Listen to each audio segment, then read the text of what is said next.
Started off with a bit, now I got coin. I see where y'all going. Been poppin' since Web 1, hella hoes on Web 2. I was living a dream, now I'm on Web 3. And it is what it seems, topping the pyramid schemes, I'm telling you. I'll sell you a percentage on Nebula. Shout out to Vince, yo, set it up. Surfing on the web and I'm shooting at 3.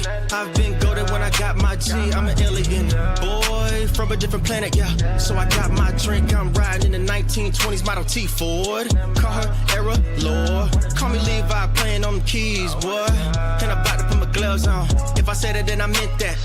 Yeah, I like that one, I'm about to get that. Crash that whip for the drumsticks, whiplash. I'm about to get them all. Are you with that? In a white boat, surrounded by blue. I want one, but I got a cop too. I wanna fly high in the sky, arms out wide, trying to soar from a bird's eye view.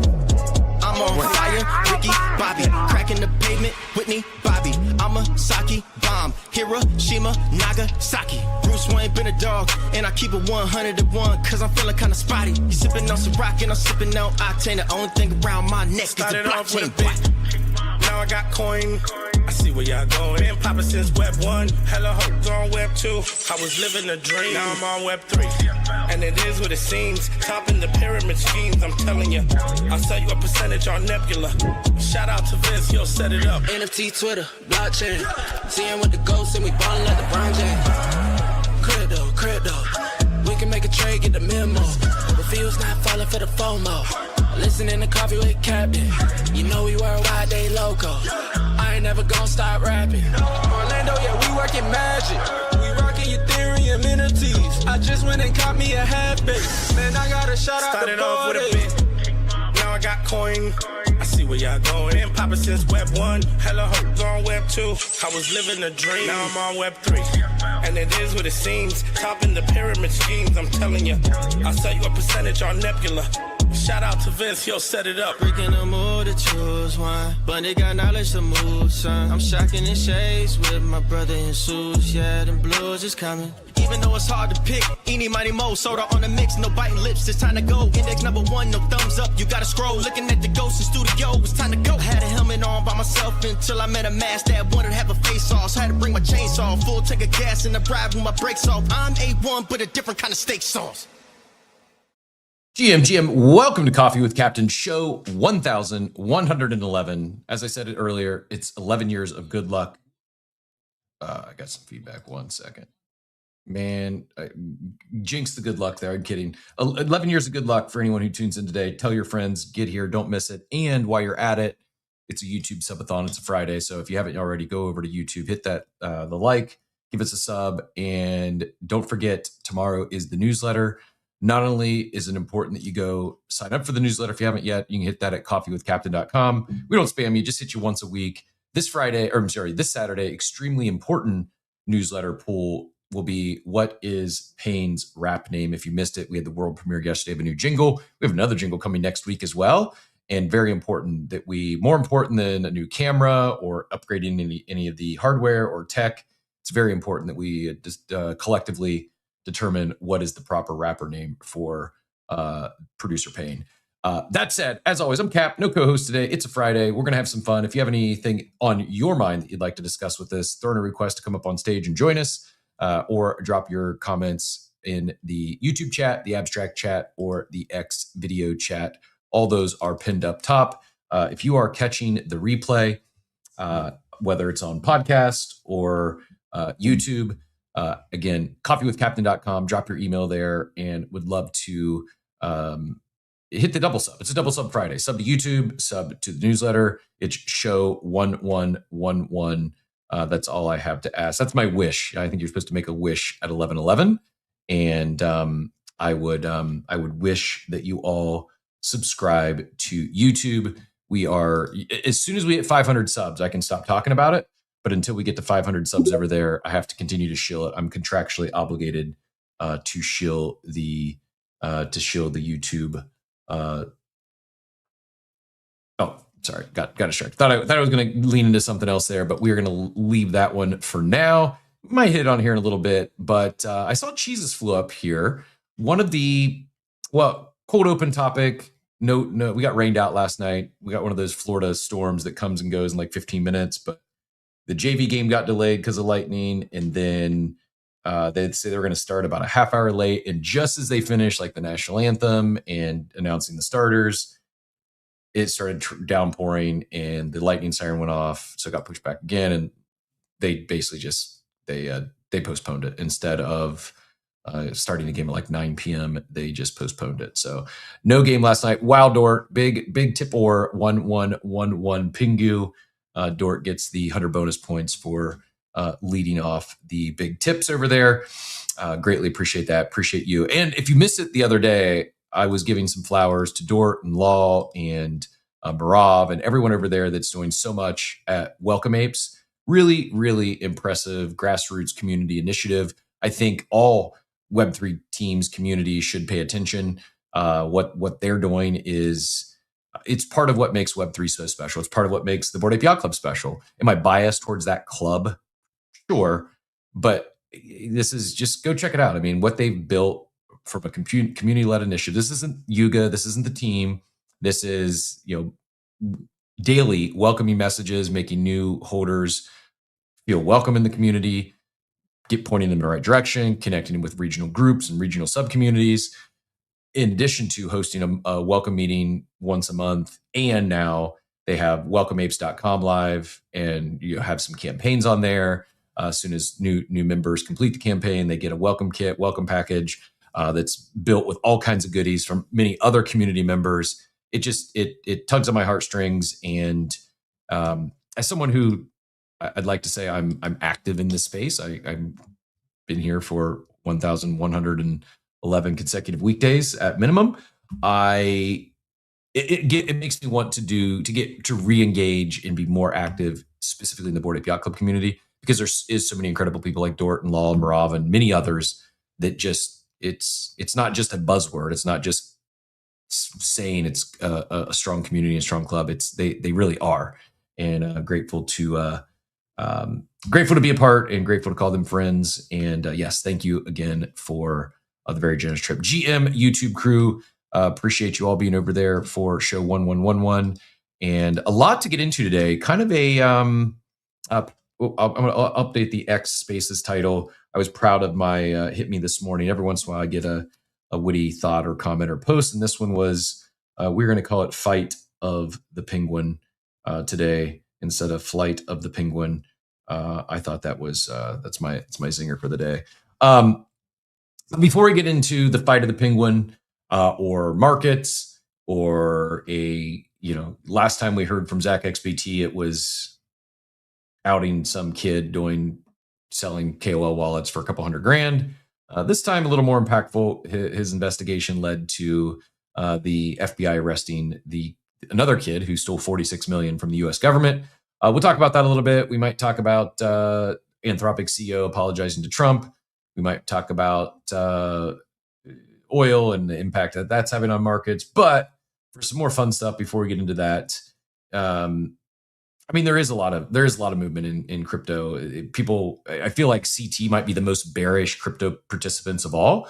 But we talked about what Kraken's doing, what the Fed is doing now with giving these crypto firms access of the banks.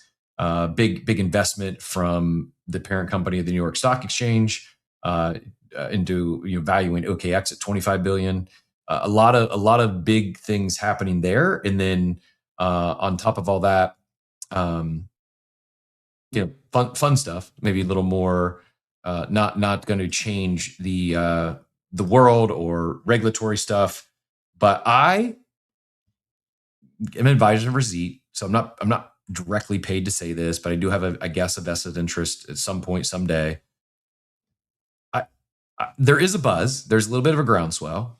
The cards, the packs went live 4 days ago. You're seeing some secondary trading, and they're not doing KOL campaigns. That maybe we talk about KOL campaigns as well, because I saw one that just rugged, and a little bit of back and forth from some people in the space. I'm not sure if I'm going to go there or not. It depends if we like have a fun, lighthearted Friday, or we get a little spicy on Friday. I could go either direction. I haven't put any cayenne in my coffee for a while, nor have I had an actual authentic colada for a bit. Might need to bust that out on a regular basis on Fridays just to get a little spicy gap. So we may or may not go there. We will see. But on a bright note, on a positive note, and one that I don't see many of the usual suspects, at least those that get paid to talk about things, talking about nearly enough, is these Z cards, and not just what it is, but how they're doing it. And one in particular. Now, I don't think, maybe some of you here that are just, great fans and friends, not just the show, but myself, maybe you've collected a Z card. Don't do that just because I'm talking about it. I'm not anticipating like a lot of high volume because I'm not a high volume poster. And even though it's not going to be tied to X, I assume right now those are going to be the cards that are getting higher secondary value, or ones that, are the known, I don't want to say engagement farmers, but this is the high volume posters and those that will drive a lot of views and impressions on the timeline. That said, I do have some creator royalties already, and this is what I don't think is getting near enough credit. The fact that, if you missed it yesterday, beating that royalty drum again with the Unvault team, shout out to Ernest and Aaron and all that are doing to bring royalties back into Web3 and specifically NFTs. Zeet, not only do they have royalty protected contract on these creator cards, they're sharing that. So similar to Unvault, what they're doing with Divot and allowing those NFT collections to share royalties with their collectors, Zeet is sharing royalties with their the creators, those that have these cards. So just to give you an idea, it's awesome to wake up and see a little stimmy. Now, granted, it's, in my case, it's 0.001 ETH. So I'm not even sure that's enough to buy lunch today. But you can see here, there's been 8 transactions, 8 sales, all common cards so far. And on each one of those, there was royalties paid. And on each one of those, I got 10% of the royalty. Are the 8 royalties and the 0.001 ETH, is this even worth talking about? Probably not. And if you're talking dollars, but the fact that I'm probably one of the lower ones, I would guess. It's the fact that it exists and where this could head to. Jesus, not to put you on the spot, but if you don't mind sharing, can I ask what, just in the first day or two, how much in royalties have you earned from the trading of your Zeet cards? GM, can you hear me? Yeah, we got you loud and clear. Crispy. Oh, this echo is still happening. Really? It's not you. This is a X Spaces thing. It was happening all day yesterday too. Does it go away though? Because yesterday it does. It's so weird. It just starts with an echo and then goes. It just I don't know. I don't think the audience can care. I actually listened to the playback yesterday to see if I could catch it. Nothing came through on the on the audience side. It might just be on my side, but yeah, it lasts for 30 seconds and then it goes away. Yeah, really weird. I don't know what they're doing. Bro, this is when I'm looking at what Kaido just released. Oh, I saw they released something, but I didn't even dive in yet. Can you give us a TLDR on that? And I'll go ahead and pull it up as well. God. Yeah. So essentially, they launched their light version of their Kaido Studios. They have 16 clients onboarded so far. Only 4 applications are open right now. You have to apply. Then on top of that, for most of these, you have to put the work out there first. Then allow them to base your post, to whether or not you would fit with the client or not. You got to do the work for free, and then they may or may not pay you. Then they may or may not pay you. Yeah. Why would the brand pay you after the fact? I guess for additional posts, or what's the? Yeah. So I'm looking at it right now. Everything on here is DeFi related. There's 4 that are available. 2 from the same brand, one from Flipster, one from Tariq, and then StandX. One of the ones, I think it's this Tariq one, it's $1,500 a month, minimum post or 2 required, duration 1 month, but it could extend up to 12 months, but it doesn't matter because the payment that you get paid is vested for 12 months. So you don't even get the money up front. Is it? Are you getting paid in USD or? Yeah. Okay. It's USDC, or you can take their token. But you can't get it for 12 months. That's pretty wild. But you get $150 basically a month for 12 months or whatever it is. And how they're doing this, I would have assumed you're going to have to go. I haven't clicked into any of these. I would assume you're going to have to submit your X, which means they're still reading the API. They're still doing something there.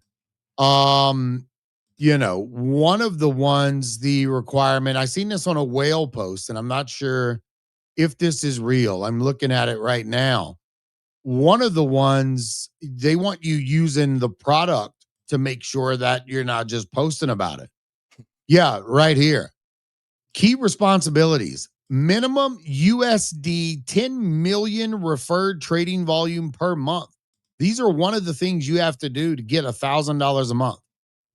Is you have to have a minimum USD 10 million referred trading volume. Sheesh. So if your referral code doesn't bring in 10 million or more, That's wild.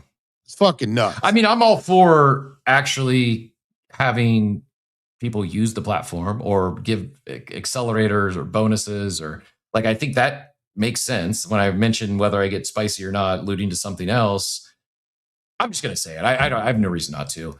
This isn't a, sorry for the quick pivot here, but it is topical, and I'm not going to dive deep. I'll fly over it. Maybe if others have strong feelings, we can come back to it. But this thing here from J-Bon, I'm probably one of the biggest basketball fans and fantasy basketball players in Web3. Never did I once talk about basketball.fun. Tells you all you need to know. Any screenshots, 16 KOLs, presumably paid post, probably half of them were disclosed. And this isn't like, it's not a J-Bon conversation. It's not a comment on any of these other individuals, other than J-Bon is a big basketball fan. And I think this is an example of crypto native brands not doing their own research, not just purely relying on agencies, and or not requiring people to use their platform.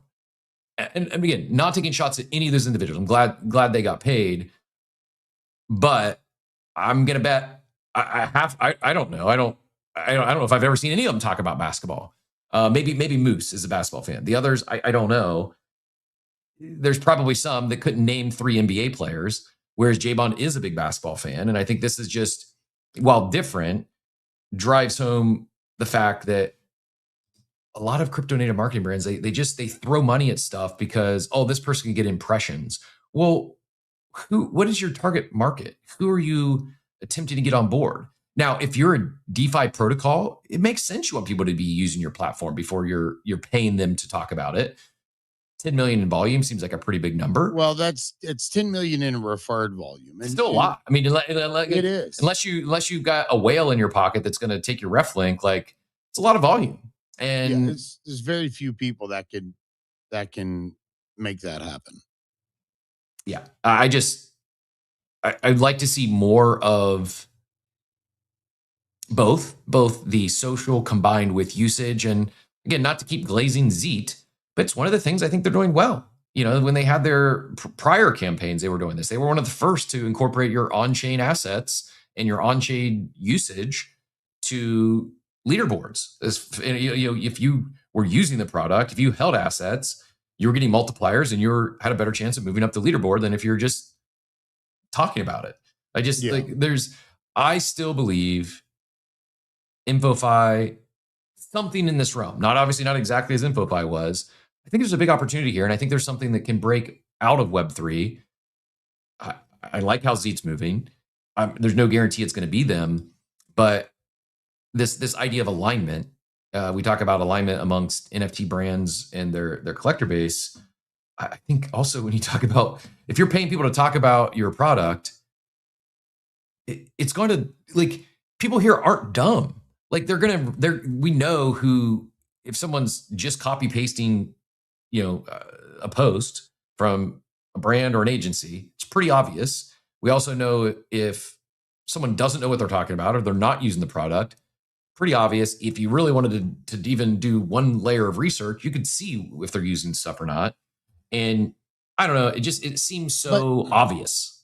But so here's the thing for me. If everybody in this room, I'm scrolling down this room, I'm looking, everybody in this room, and some people maybe even be new. This may be their first time in Captain Space. Fucking 1,111. Fucking hands down, that's awesome. But the whole point in these posts is a lot of it's not for us seasoned people. Yeah, we'll see it. We might check it out, but it's for newer people. It's for everybody in this room at one point has engaged with a post like this years and years ago. Yep. Years ago, you engaged with a post like this. Oh my God, this looks so cool. You know, you might have watched Michael Jordan play, you know, whatever. Half the people in here probably aren't even old enough to know who Michael Jordan is. They just heard the name. They think he owns a NASCAR team. Yeah, I know. They think he's famous, yeah, for helping NASCAR. But that's the point is, and even we've heard Pons talk about it, even on this space, that some teams want this type of marketing. Some teams want to see referred volume. It depends what they're looking for and how the distribution should flow out. And that's going to be the interesting thing. We don't know anything about how Zeet's going to do their next phase. Obviously, X is going to play into it, you know, but they're not allowed to scrape the API. If you're caught using some backdoor API aggregator or an AI bot that's doing it, whatever, if Nikita, you think Nikita and them aren't going to be watching all these brands? I mean, the teams have had calls with X. So they have to be really careful with what they do. Yep. And this right here is just, I mean, this right here, it would take me 5 minutes, but I could go look and determine which marketing firm this was. It was probably Resurgence or AP Collective. I think it's AP Collective because I think that's where Whale is signed at. That's his agent. So I'm pretty sure that's who put this out there. So then it reflects bad on these agencies as well. So, well, you know, I do think Zeet's kind of going the right way. We just have to see more from him. I think it's even double whammy, reflects even worse when you get these undisclosed paid shills and then the project ends up rugging or is just a straight up scam. Looks really bad. I don't think they've just not delivered anything yet. Yeah, I haven't been following along, and I'm a fantasy fan. I've not gotten into NBA DFS or NBA fantasy for a while, but surprising seeing PO on this. Oh, I didn't even see PO on there. Yeah, PO's at the top. Yeah, and the thing is when you see all these like this, guys, a brand will go. So say I have Cheese Brand and I go to one of these other marketing companies like AP Collective. And I'm like, here's our product. And then this is the pitch sheet. And then they send it out to all their creators. And there's like 4 examples of what the marketing team for that team want your post to look like. They tell you at the top of it, write this, you know, you have your creators make posts similar to this, but 9 times out of 10, most of these people just throw it in ChatGPT. They say, rewrite this in my tone. If that. Sometimes it's literally just copy pasted. That's like, they just, please don't take it so like I'm not hating on like, hey, I've taken, I don't often do posts. I've done a few. We work with Reach. I don't know if we've ever actually done a deal with AP Collective. I mean, I'm in group chats with those guys. We've talked about some stuff. I think we've passed on some deals. I don't know as if we've ever actually entered a paid engagement with them. I'm not hating on it. It's just, it's not on the agencies. It's not on the creators. It's back on the brands. And this is where I thought we were getting to with InfoFi, or I thought what I thought InfoFi was missing. What I thought Zeet might be able to help with is actual real campaigns, not just a leaderboard, not just scraping X for what people are talking about and throwing that on, like build an actual campaign. Like, what are you talking about? Who are you trying to reach? Who's your target demographic? Is it just the 5,000 participants of crypto Twitter? Or do you want to actually onboard some real basketball fans that might be interested in checking out a new platform that happens to be on chain? Maybe you want to go target the NBA Top Shot community that still exists. Like, it's just so often, and I'm not fudding basketball out fun either. I don't know who they are, but it didn't catch my attention, probably because everything I saw on it seemed just like a paid shill billboard and not really any thought, no real campaign. And I like subconsciously, I mute that stuff. Not saying I mute the individuals. I just don't read. soon as I see, oh, this is just a paid post, my brain just flies right past it. I don't engage. I don't click through. And so I don't think these brands understand that oftentimes when they just pray and spray like this without any real thought out campaign, it's not only is it not delivering their desired results, oftentimes it's turning people off. Like it's having the negative intended consequences.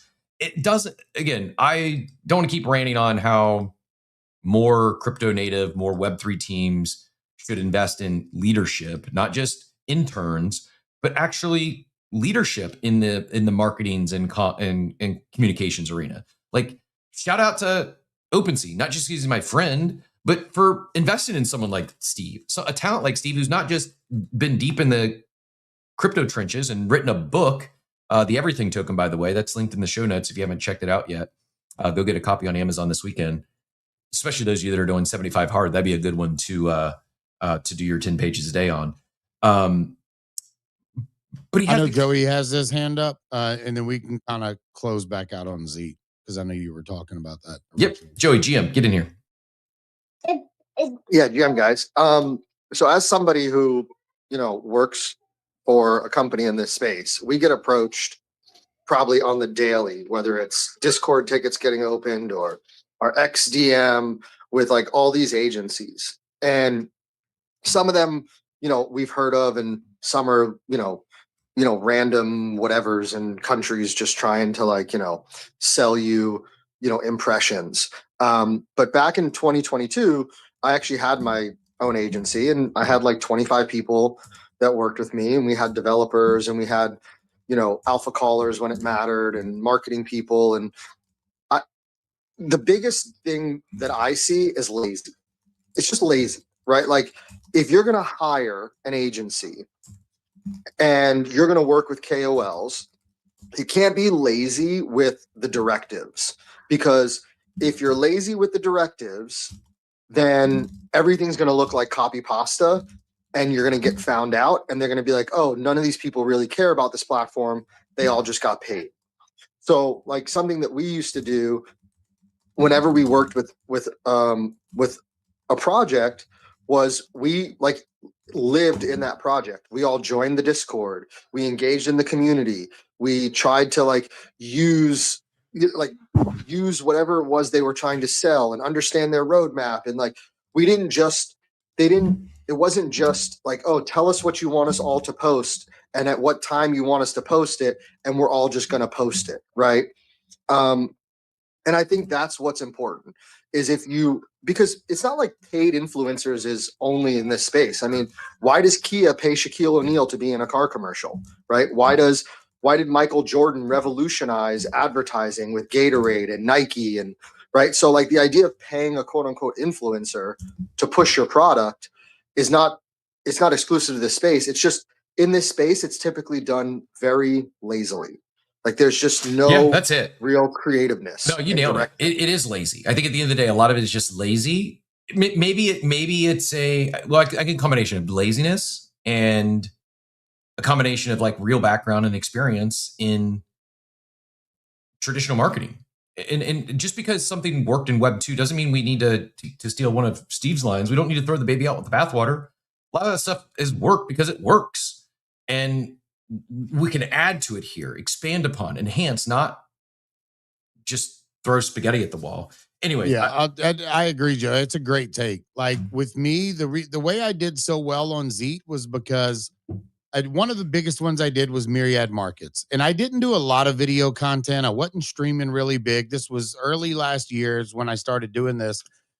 And I'm like, everybody's just putting out regular posts. And I'm like, you know what? I'm going to do a Myriad Minute every day. It's less than 1 minute video of the latest things happening on Myriad Markets. And boom, I did it. I did it for like almost over 70 days straight. And it allowed me to break away from everybody else. And I was earning 400 to 500 Zeets a day on this one campaign. And everybody else was earning just very minimal, because they were putting in minimal work. So it's like if you want it bad enough, you got to figure out a way to go get it in a way that other creators aren't. And brands are paying a lot of fucking money. Sorry for my language, but they're paying a lot of money, man. So you got to put in the work and support the brands that are feeding you. Yep. Yeah, I mean, it's also to your point. We used to talk about this when Kaido was when Kaido was basically like the only one on the street, and it was like none of this feels organic, none of this feels authentic. Like it just feels like people are throwing spaghetti on the wall to see what hits so they can earn their Kaido points. And that's part of, if you're going to hire an agency, you're going to hire KOLs, a requirement should be come in our Discord and engage with our community if that's what you have, right? Or go utilize our platform or our project, even if that means you have to like comp them access if it's something that's paid, right? You give them free access, but like it needs to feel like these people are actually supporting this versus just some copy pasta post for impressions. Yeah, well said. Also, I think I might have inadvertently discovered a bat signal. I say throw out the baby with the bathwater once, and magically Steve appears in the audience. I miss Steve's. I know. When's this gonna come? like that? That was such a hearing that just brought back so many. It was either the throw out the baby with the bathwater reference, or I don't know how we got on this topic, but I see Dort in the YouTube chat saying you're still wearing his shoes and he hasn't touched the court in 23 years. That's why he's the GOAT. Diablito agrees, says never wore his shoes, but he is the GOAT, and then follows it up with who is this Steve guy. So it was either throw out the baby with the bathwater or the Michael Jordan GOAT conversation. One of those two is a bat signal. We may never know, but one of those two, I'm pretty certain, even if not consciously, like the universe works in wild ways sometimes. And we were tugging on all of Steve's heartstrings there because, as we all know, if you're new here and you haven't, if you weren't around when Steve was co-host for 1,000 of these episodes, biggest Michael Jordan fan on the planet, he would actually probably physically fight someone who tries to say that LeBron is the GOAT over MJ. Also, real quick, True Crypto King reminded me we've got average hourly earnings, core retail sales, non-farm changes, retail sales, unemployment rates dropping now. I will be keeping an eye on the market. I want to get into another trade. I printed on the ETH long earlier this week, and I'm itching to go back. I'm just attempting to be patient, and I'm probably not going to do anything until we get this print and see what if we get the 10 a.m. dump.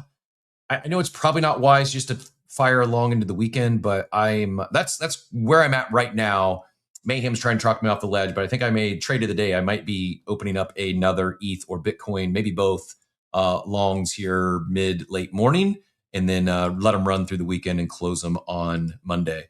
I'm not usually I usually don't set stop losses, but Mayhem talked me into it this past week, and it fared well. I think my stop loss was at 2090, and I was a little upset because it touched it and then it bounced. But I had not had the stop loss. I'd still be in the positive. I think I opened that right around 2K. But yeah, shout out to Mayhem for a few extra shillings in the perp account because of we got Be Epic coming back. The gap isn't wide. You might not remember when Jordan came back to play for the Wizards. Not great MJ. You know what MJ did though? MJ played 82 games that season, which people like to compare, like to make he was playing against plumbers and garbage men. At least he played against starters. I don't know if you've seen it, like the bottom a third of the league, the bottom 10 teams, then maybe one of them won yesterday. But going into yesterday, they had combined, they were on like collectively like a 46 game losing streak. They're not even attempting to win games. The throwing games and sitting your players to get move up the draft board. It's gotten a little out of control. I don't know what the answer is. I don't know what the fix is, but they can't. Yes. And now the player they're all chasing might not even come out. Hilarious. AJ DeBansta, whatever it is, it's hilarious. Didn't the NBA try to pass? I thought I remember a couple of years ago, the NBA announced like an anti-tanking rule or something. Didn't they do that? Yeah, they'll find. I mean, it's still in effect. They'll find people, but I don't know how they. I don't know how. It's obviously not working. How do you determine that? Yeah, the Pacers got fined, I believe, this year. How are you if you're just bad? Like, how do you determine who's just bad versus who's actually tanking? Right? Like, I mean, it took how long for them to realize people were were what's it called, in bed with sports books, right? Yep. Like how many years it take them to figure that out? Now we got to figure out if you're actually just a bad team or tanking. I will say this, and then we got to get out of quote open. We've extended it way too long. We've interweaved some real crypto topics in between, but last comment on NBA, and I guess this NBA conversation did get spurred on by a crypto product that is in the basketball street. So we're not breaking all the rules this morning. It's a Friday though, and it's show 11:11, so we're allowed. If LeBron goes back to Cleveland next year, and if he wins another title in Cleveland, I know two big ifs, but if that happens, he deserves to be in the same sentence as Jordan. If he goes back to Cleveland, wins another title in Cleveland, he deserves to be mentioned in the same sentence as MJ. Jesus, go ahead. Yeah, the sentence would be LeBron James can't carry Michael Jordan's water bottle. That would be the sentence. Just putting it out there. Yeah, no, I know you were getting close to that. We originally started with Z. Just a little bit of alpha. I know I had Scotty on MySpace last week. We did a stream when the market went live. Scotty came on, gave some really good alpha about a few things that could possibly happen with some of the cards. You'll see some brand cards. You'll see Zeke. You'll see Bearish.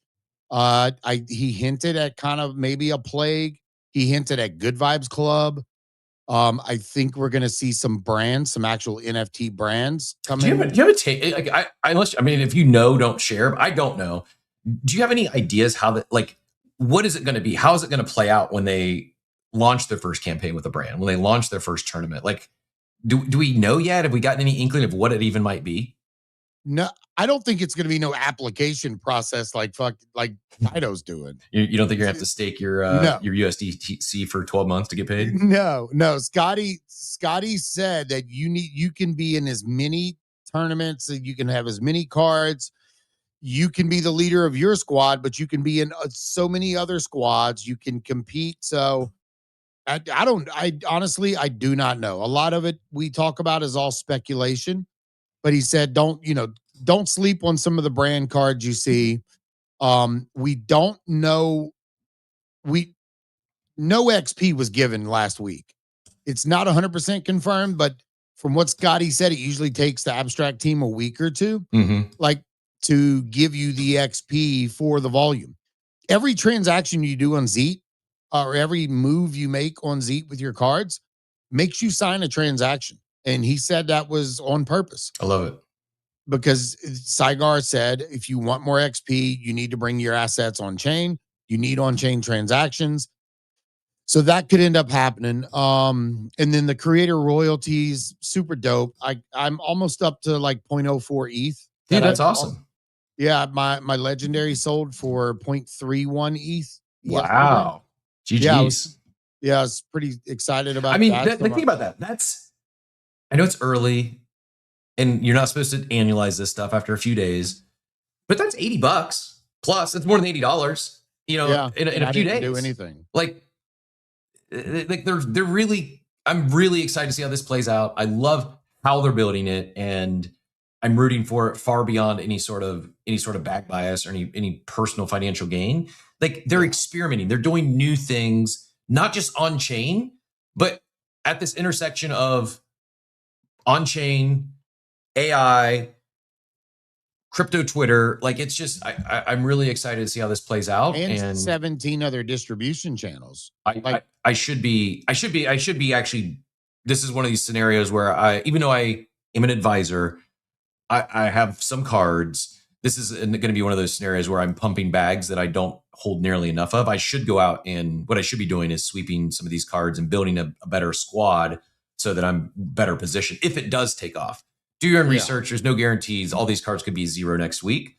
I just 100%. But I do want to put one thing out there, and there are people that are getting heavy into this, but they're not talking about it. They're not talking about it on their timeline.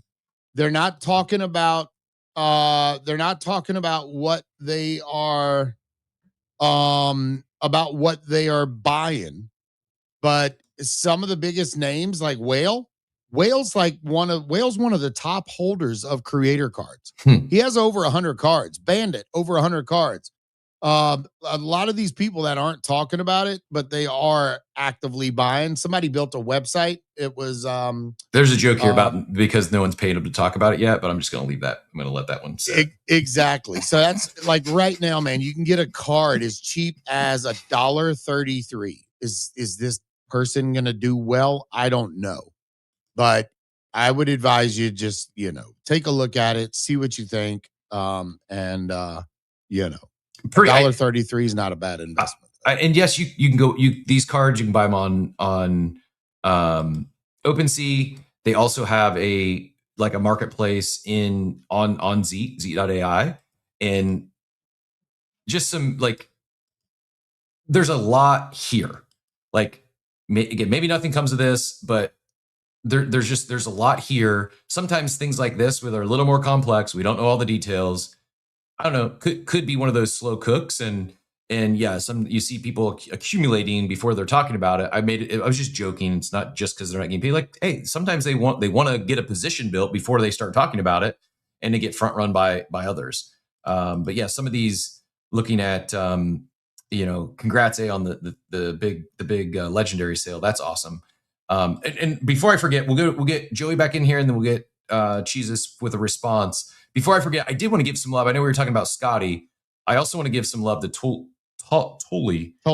yeah, who has on the topic of marketplace, unrelated to Z, but one of the teams, one of the devs over there has an AI skills marketplace, Souls. I'm trying to find I think it's the links here. I'll pin it up top. Souls, yeah, it's Souls. I was actually going to mention it, which is why I have my hand. It's Souls. Shit, now I can't remember. I'm sorry. It's all right. Souls.zip is the actual Twitter handle as well, and he says 800 people on the wait list of Souls, including a team from A16Z and more. Skipping the wait list, it's open to everyone. I think the $1 early bird pricing has been turned off, but most things are still free and new items added daily. I am genuinely really curious to see how this AI, not just agents, but skills, how I could see a future where skills and agents are basically free. It's commoditized and you can just go get whatever you want for free. I can also see a world where some of this stuff is thousands, if not tens of thousands of dollars. Part of it's gonna be what are they doing? How productive is it? Is it a generating revenue generating asset or skill?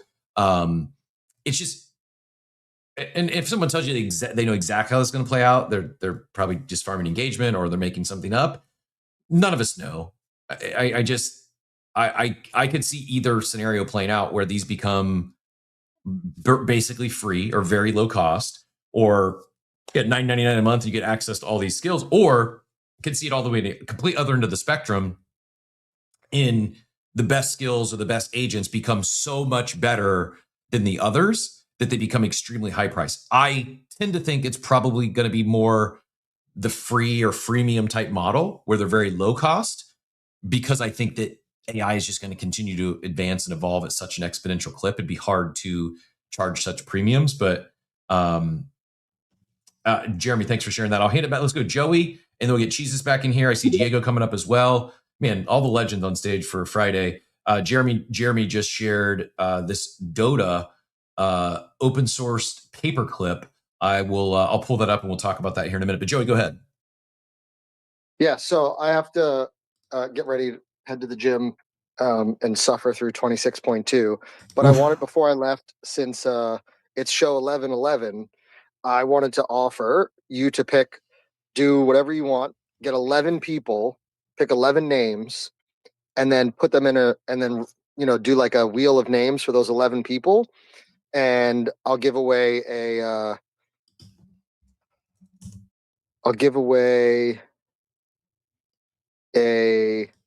$50 claw pole. Wow. So if you just want to make them subscribe to the YouTube or comment, whatever, pick 11 people, put them in a wheel of names, and one person can get a $50 claw pull in honor of show 1111. Awesome. And what do you need for that? You just want me to DM you Yeah. their I'll X? just tell me who it is and I'll send you a code, and then you can pass the code on to them. Okay. Awesome. I appreciate you doing that. Greatly appreciate the generosity and support as always. Shout out to BZ and all that they do for us. It's like one of the non-paid engagements. Like we've worked with them in the past, but I feel that they've done as much, if not more, than most of our other sponsors, and they don't even have to. It's just Joey and Andrea and team over there are very just great people and continue to get back to the space at large, but in particular our Coffee with Captain community. Yeah, BZ is killing it. I agree. Love to see it. Love to see the good people win. Jesus, go ahead and get back in here with the response, and then we'll bring Diego into the conversation. What am I responding to? Oh, I don't even know. Yeah, maybe not. I guess. Except Joey's goated for that. That's pretty dope. Well, we were talking like we were talking the AI agent skills. We were talking.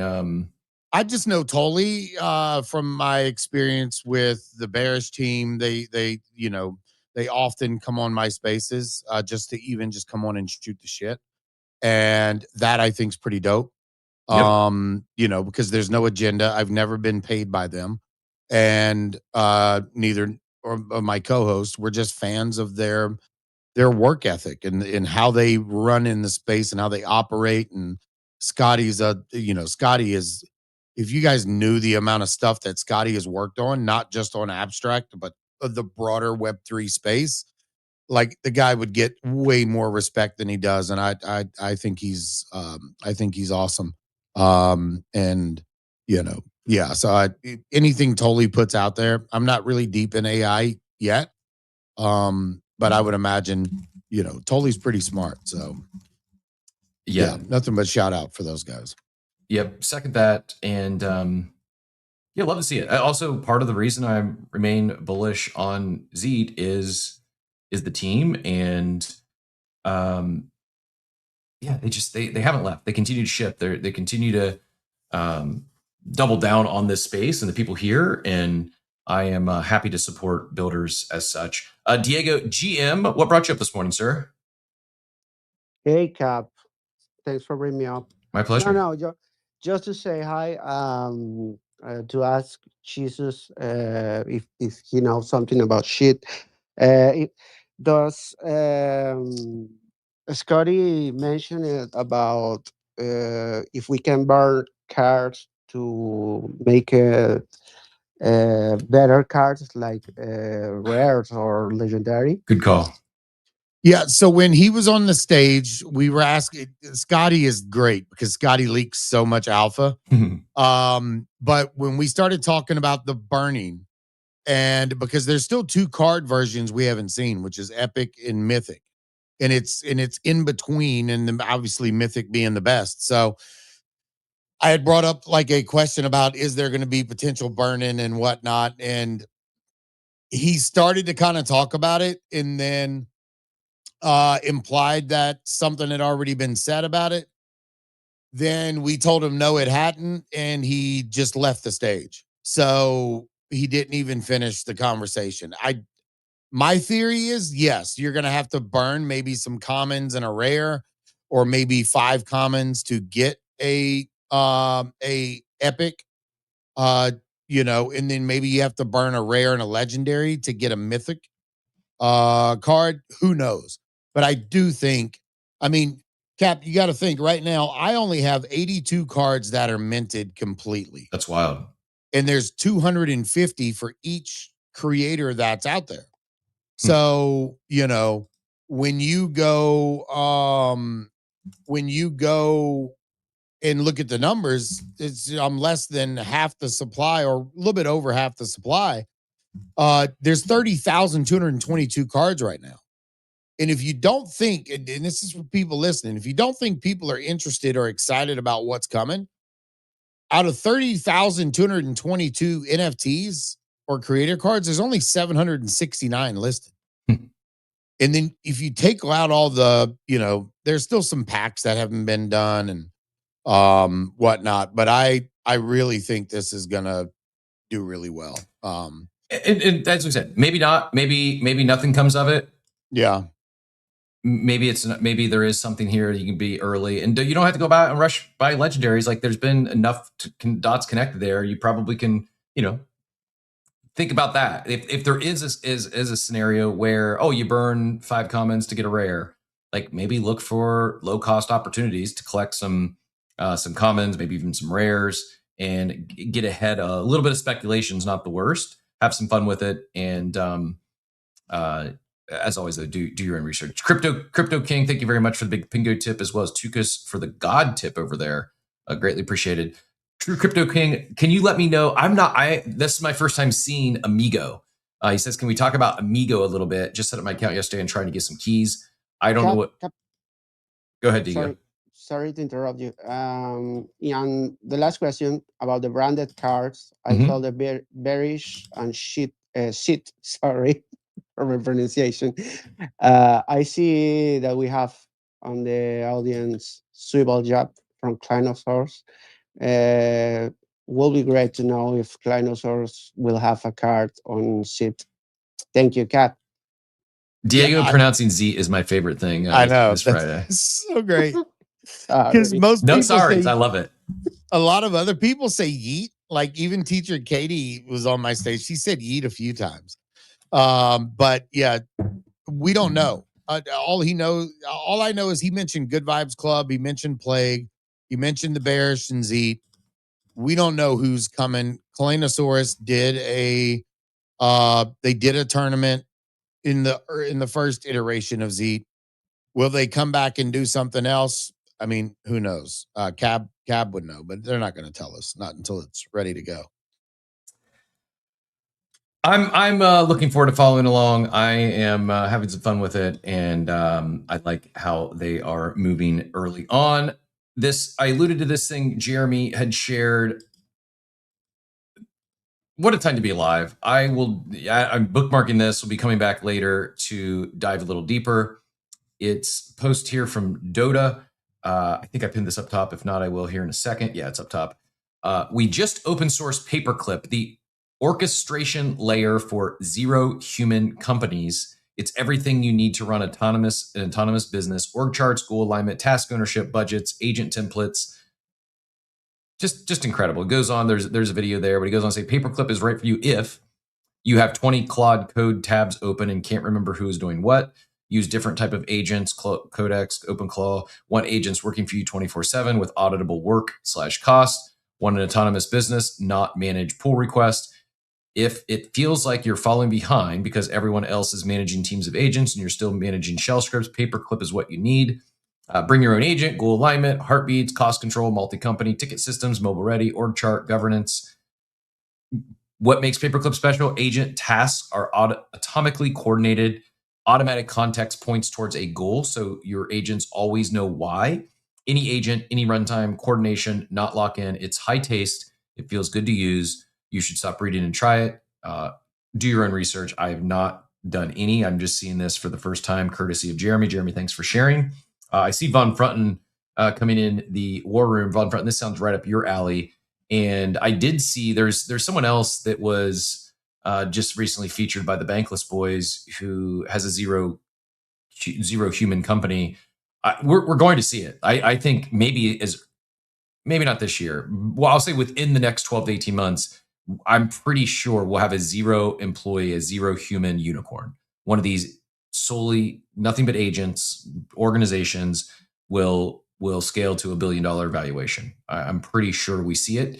And then once it happens, I think we those floodgates open and we see more people building that way. I thought me this morning. I'm just going to say it. I think I'm going to do a small raise. I've been talking about an experiential retail company I've met with going on probably over a year now. Met with them briefly yesterday, and I'm going to help them with some docs that they are in need of to help scale. They could use a little bit of capital, not a lot. I mean, we're talking like you could probably do it for less than 7 figures. I guess someone else in my DMs yesterday that's doing kind of like not exactly, but how like TokenWorks did their how Adam did the initial raise for that, and all those NFT holders got a piece of the future revenue stream. And because of the success of TokenWorks and Punkster, have all been made whole and then some. I'd like someone to build that for off-chain businesses in a legally in a compliant way. Maybe the right answer right now is just do an echo round or something. But long story short, one of my main motivators, one of my main drivers of wanting to move forward with this and help this group scale is I want, and yeah, we use AI for Coffee with Captain, but I want to leverage it more. I want to help scale a business leaning on these tools and resources, because it's fun. It's going and we're all so early. I'll see if I can find it. I think I actually did like the post, so I should be able to go get it. Someone was at a conference, a medical conference, some of the top doctors and surgeons on the planet, and talking about how like maybe 20% of them know as much about AI as you do if you're listening to this show today, and how much demand it is for these people to that need help. They don't know what they're doing. They haven't. Here we go. Found it. Oop, wrong button. I'll get it pulled up here in a second. Appreciate your patience. I don't want to misspeak. And this Chris Corner, who I've not connected with, don't follow. He just popped on my feed here. Says owns 8 RV parks with investors plus 7 companies. Is in DFW. Get my favorite 260 biz ideas for 2026 with tactical launch pans included. So again, first time connecting with or seeing this person, but he says, I just spent a week at a Mexican resort. This also could be made up, so take it for what a grain of salt. Maybe it's made up. I believe at least like the concept, the theoretically makes sense. He goes on to say, so maybe it's a little made up, maybe it's embellished, maybe it's entirely made up. I think it checks out just logically and rationally talking to others. Spent a week with 150 doctors, and wow, I can say with 100% certainty that I know what the biggest wealth opportunity creation of 2026 is. That's probably an exaggeration. Let's at least go 99% certainty, buddy. Anyways, I digress. These guys are the best of the best, each making $500K to $5 million a year. I gave a keynote about how to implement AI into their practices, and what I learned kind of shocked me. I asked how many of them knew what an AI wrapper was. Maybe 2 hands half-heartedly went up. Vibe coding, crickets, Replit, nope. How many have ever uploaded a file to AI? Maybe 20% of the people. I couldn't even get through my 2-hour talk because they were asking so many questions. These guys were almost all 35 to 55-year-old wealthy Americans on the cutting edge of their field. I don't care what size the business is, small, medium, large, it doesn't matter. Business owners are desperate for someone to do 3 things for them with AI: solve problems, save money, and make money. So it's the opportunity to get in front of them for free any way you can, in your local area preferably. Rent a freaking Holiday Inn conference room for an hour if you have to. Promote the event with Facebook ads, Eventbrite integration. Have your buddies sign them up for a demo in the back of the room. You will have 5 figures of monthly recurring revenue in a matter of days, not months. If you don't do an event, you don't have to do an event, but the close rate is stupid. I know at least 10 people doing this today. X is a bubble. The stuff you see here about OpenClaw, AI wrappers, cloud capabilities, etc., is all 2-3 years ahead of the general public. So even if 90% of this post was made up, and he does have a video that makes it seem authentic and legitimate, and again, he's got $150,000 on here. He's obviously plugging his own newsletter and some other stuff. I do think this is a fair statement that we're probably 2-3 years ahead of the general public here. I say this having talked to a good friend of mine, childhood friend, who's an executive and he's a developer. He's been programming, coding for years. He's now moved more into like a management, more administrative role and doing contracts and SOWs, but very well versed on as an engineer. And he's like, he gave himself like a 3 out of 10 on AI. He's just not dove into it yet. And I think there's a lot of people like that who really smart, really intelligent, really successful people. We think, oh my gosh, everyone's running their, OpenClaw, everyone's running, Claude Cowork. Most are not. Very, very few people are. We're in a bubble here. And I do think there is a real opportunity to be early to this massive market, and you don't have to do this. What was proposed here, but I do think, like I was just referring to the one startup business that I'm going to help. This is some of the stuff I've just been like, even as something as simple as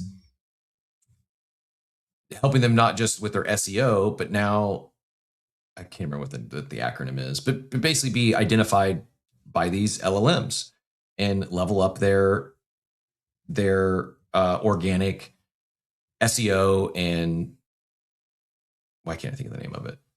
GAO. I don't know what they're calling it. Anyways, doesn't matter. Whatever the SEO equivalent in these LLMs, there's a lot of, from small medium businesses to your mom and pops to doctors and dentists, attorneys. Like, it's not going to eliminate every job on the planet.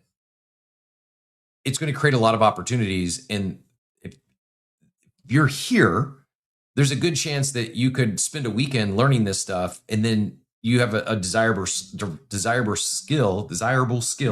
that many of these small medium businesses are looking for, that need help for. Von Frunten adds, I run Vonga as a one-person company. As of now, the only place I think I may have to hire a human is for account management if and when we scale and my human customers need humans to work with. I have another one that I'm designing at the moment that is a zero-person company, productizing some of the things I've built for myself. The goal there is it will be fully autonomous. Plan to build it out on a sprint next weekend. We'll see how that goes. I have a friend who's Harvard educated in a high-paying job, barely uses Copilot. We are early. Yeah, and this is like when without like doxing people or outing exactly who they are, I'm not kidding. Like, extremely successful, wealthy individuals by almost every benchmark, and they most are just using ChatGPT as a glorified Google. It's wild. It's wild. And so if you're thinking, oh, I'm late to AI, you're not. That's all I'm saying. You're not. We are very, very early. And some of the biggest brains in the world are, yes, they're aware of AI. Do they have probably ChatGPT or Claude downloaded on their phone? Yeah, but they're not building with it yet. It's just, they're just using it for a better version of Google. And that is maybe scratching 1% of its potential. All that said, we do have a lot more to get into today. We got to talk about the fight of the penguin. That the people demand that. We also, little quick market flyover. Bitcoin, let me double check, make sure things didn't move since we got it looks like down a little bit. Is this doing this? No, I don't want to log in there. Cancel. What? I don't know if there's oh yeah, there is a Chrome update. Never mind. I'm fixed now. Took me a minute. Looking at majors anyways, we have pulled back. Maybe we get ready for a weekend pump. I don't know. But fear and greed back down to 23 after hitting almost 30. We're teetering on extreme fear again. The last 24 hours, Bitcoin down to 69,199. ETH down to 2020. Both those are down about a little over 4.5% on the day. BNB down, XRP down, Solana down 5, almost 6%. Doge down, Hyperliquid down. Not really any winners, at least on the last 24 hours. Pretty much everything down. And I guess like on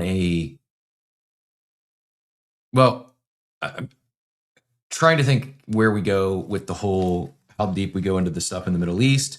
I'll just say this: China oil now is up. 60 days ago, it was $60 an oil, or $60 a barrel for oil in China. It's now up over 100.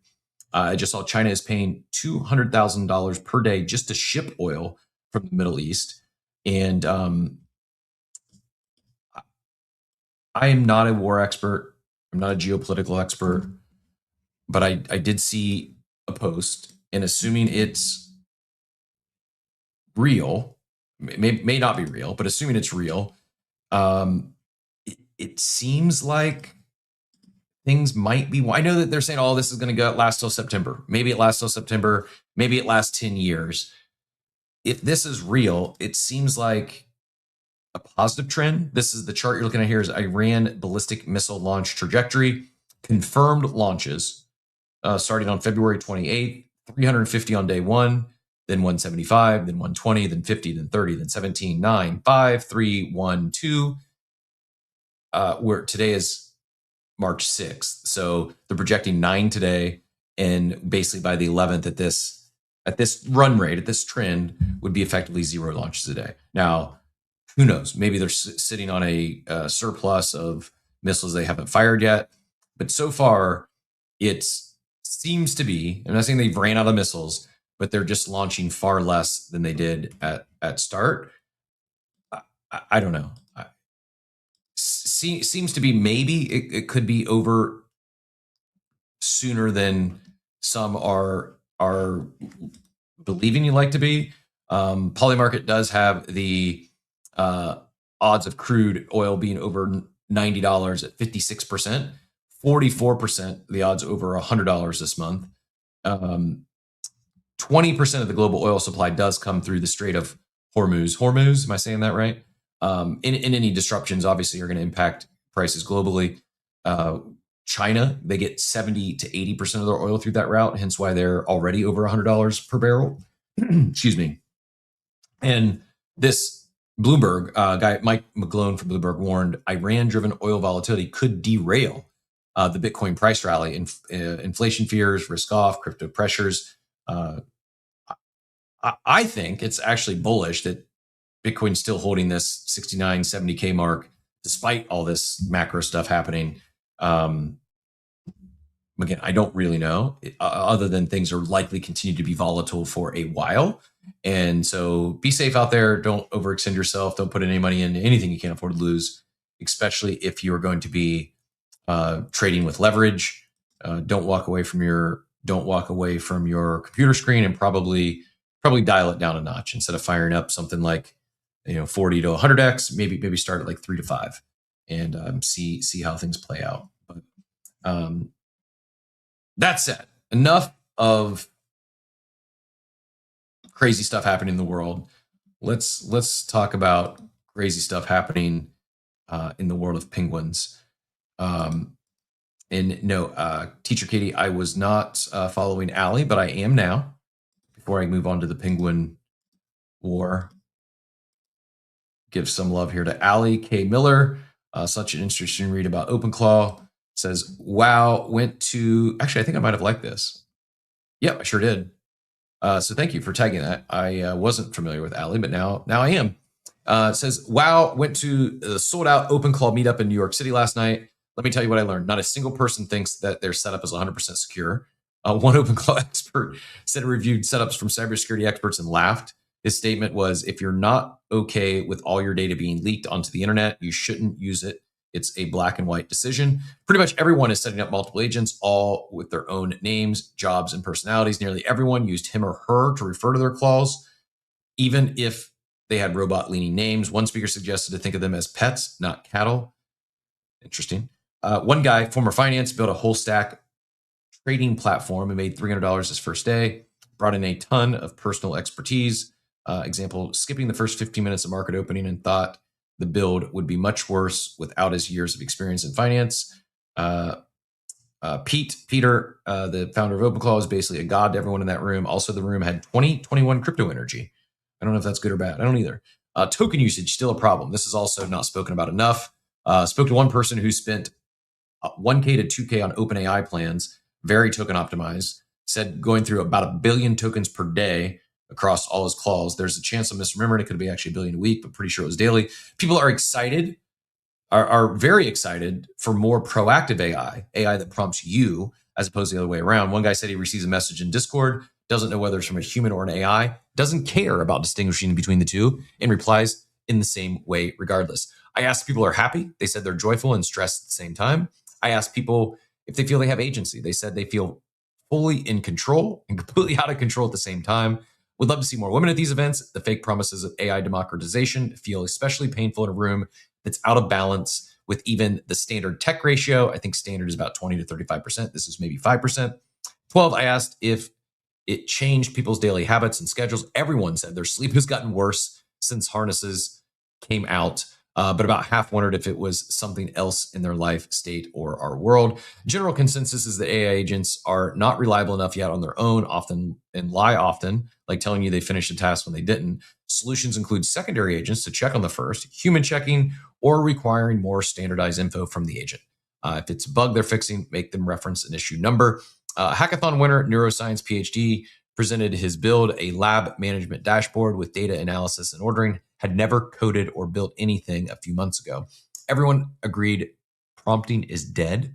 Disagreement on what replaces it: context engineering, harness engineering, goal-based inputs. People love having AI interview them for big builds and delegating part of the product research to AI. Only one person talked about coming to AI with a full laid out plan and just asking the AI to execute. AI-led interviews is welcomed in preferred interaction mode.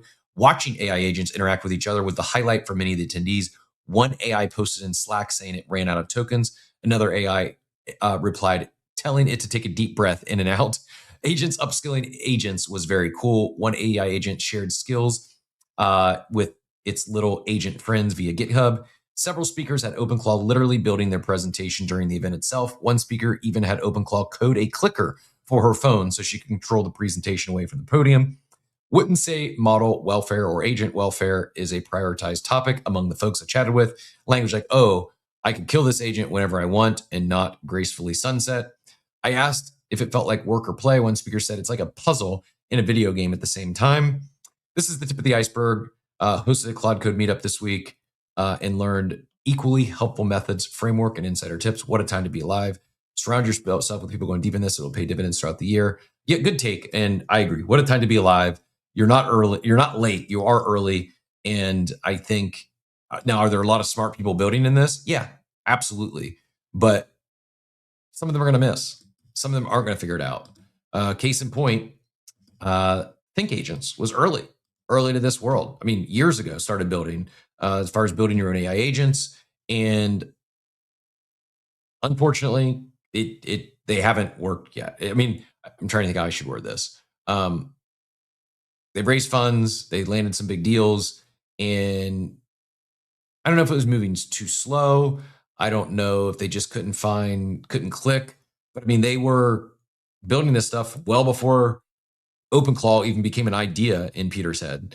The announcement that came out yesterday: an experienced group of venture builders are in the process of reorganizing and relaunching Think.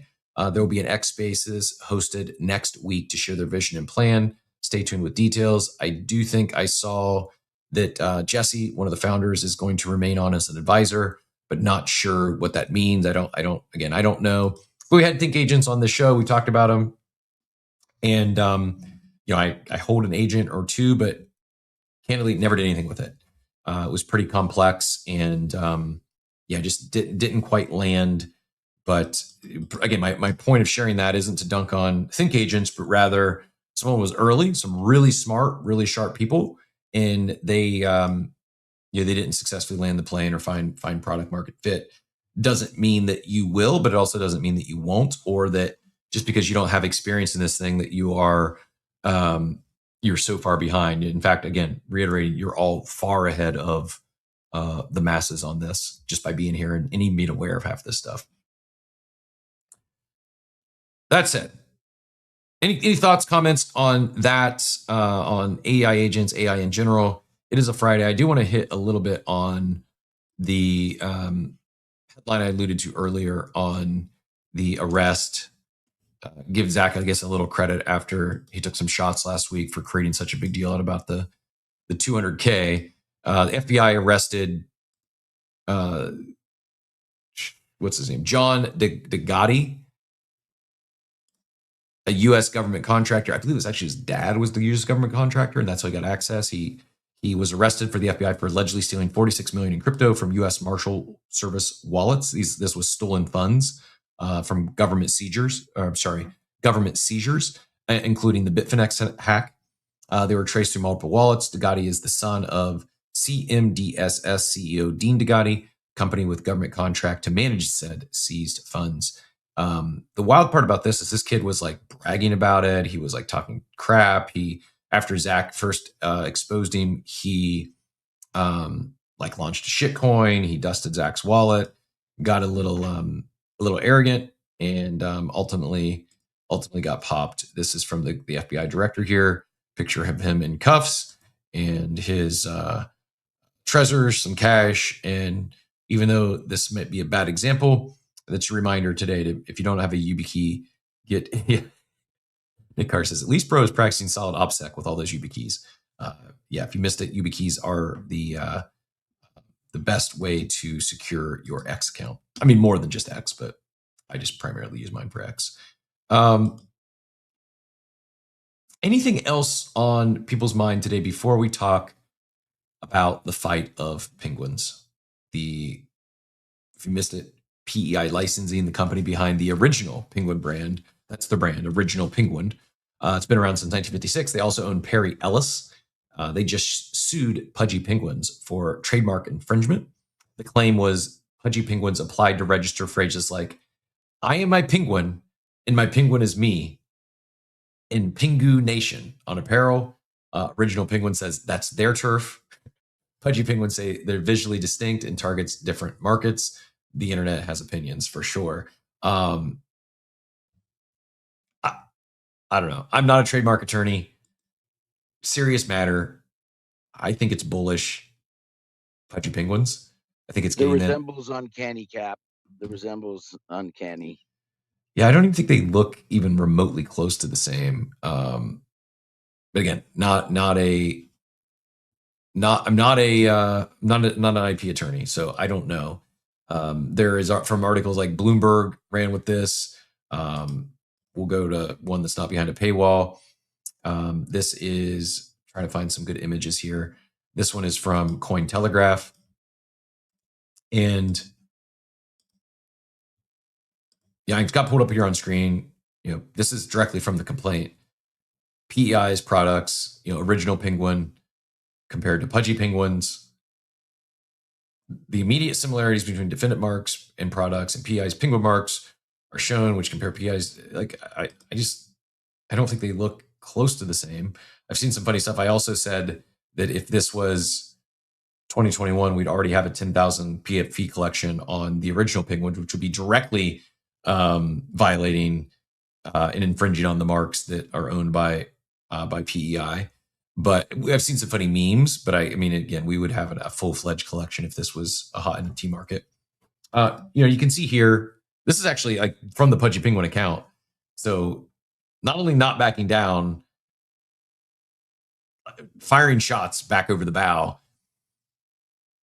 Interesting tactic. I will say not an attorney, they probably should have responded to the cease and desist. I used the comparison yesterday. Like, again, not an attorney. I have led a top 100 global franchise brand that owned multiple marks, and the brand included common words. Granted, it wasn't animals, but it included common words, and we couldn't defend the common words. Someone couldn't steal the logo. Someone couldn't steal the full name together. Like, if my interpretation, if Pudgy Penguin was calling themselves Original Penguin would have a slam dunk case likely, but they're not. I'm under the impression you can't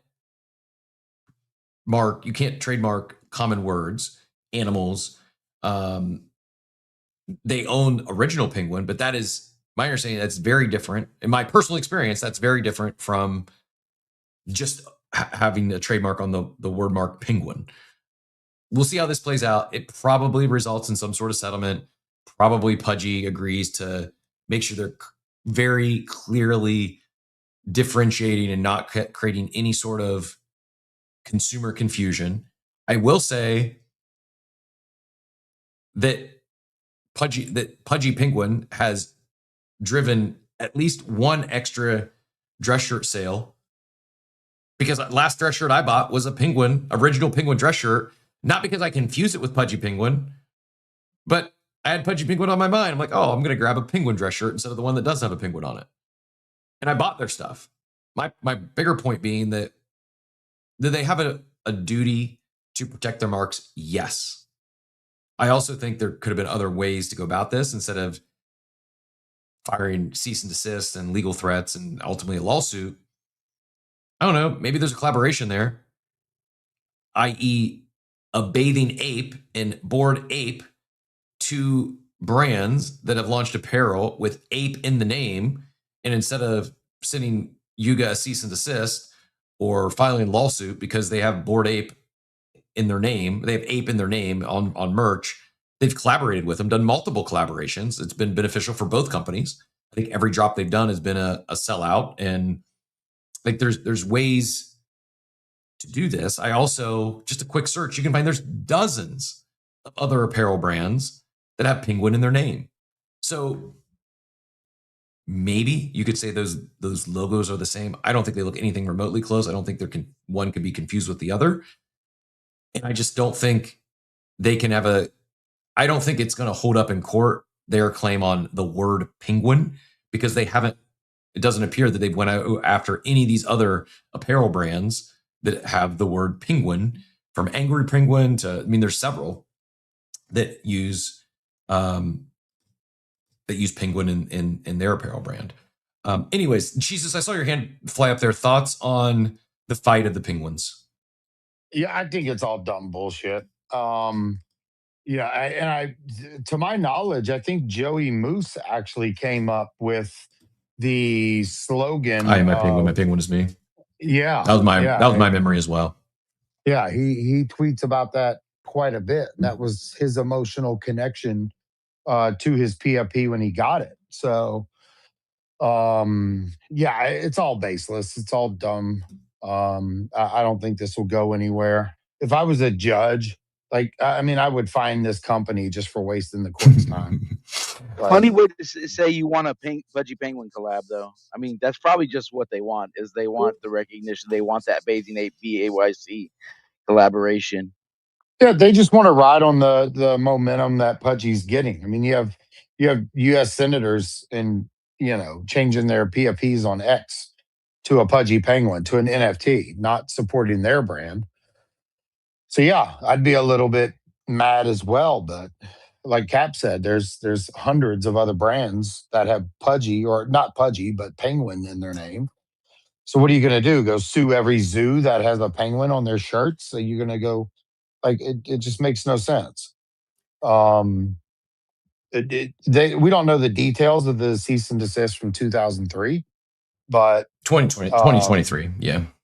2023. And, but they probably thought it was all baseless. So they just ignored it, Again, not an attorney, but I think if you ever get a cease and desist, it's probably not best to just ignore it. I do think that it would probably been beneficial for Original Penguin to work with Pudgy Penguin to drift off the brand they're building. I think they could have probably benefited from that.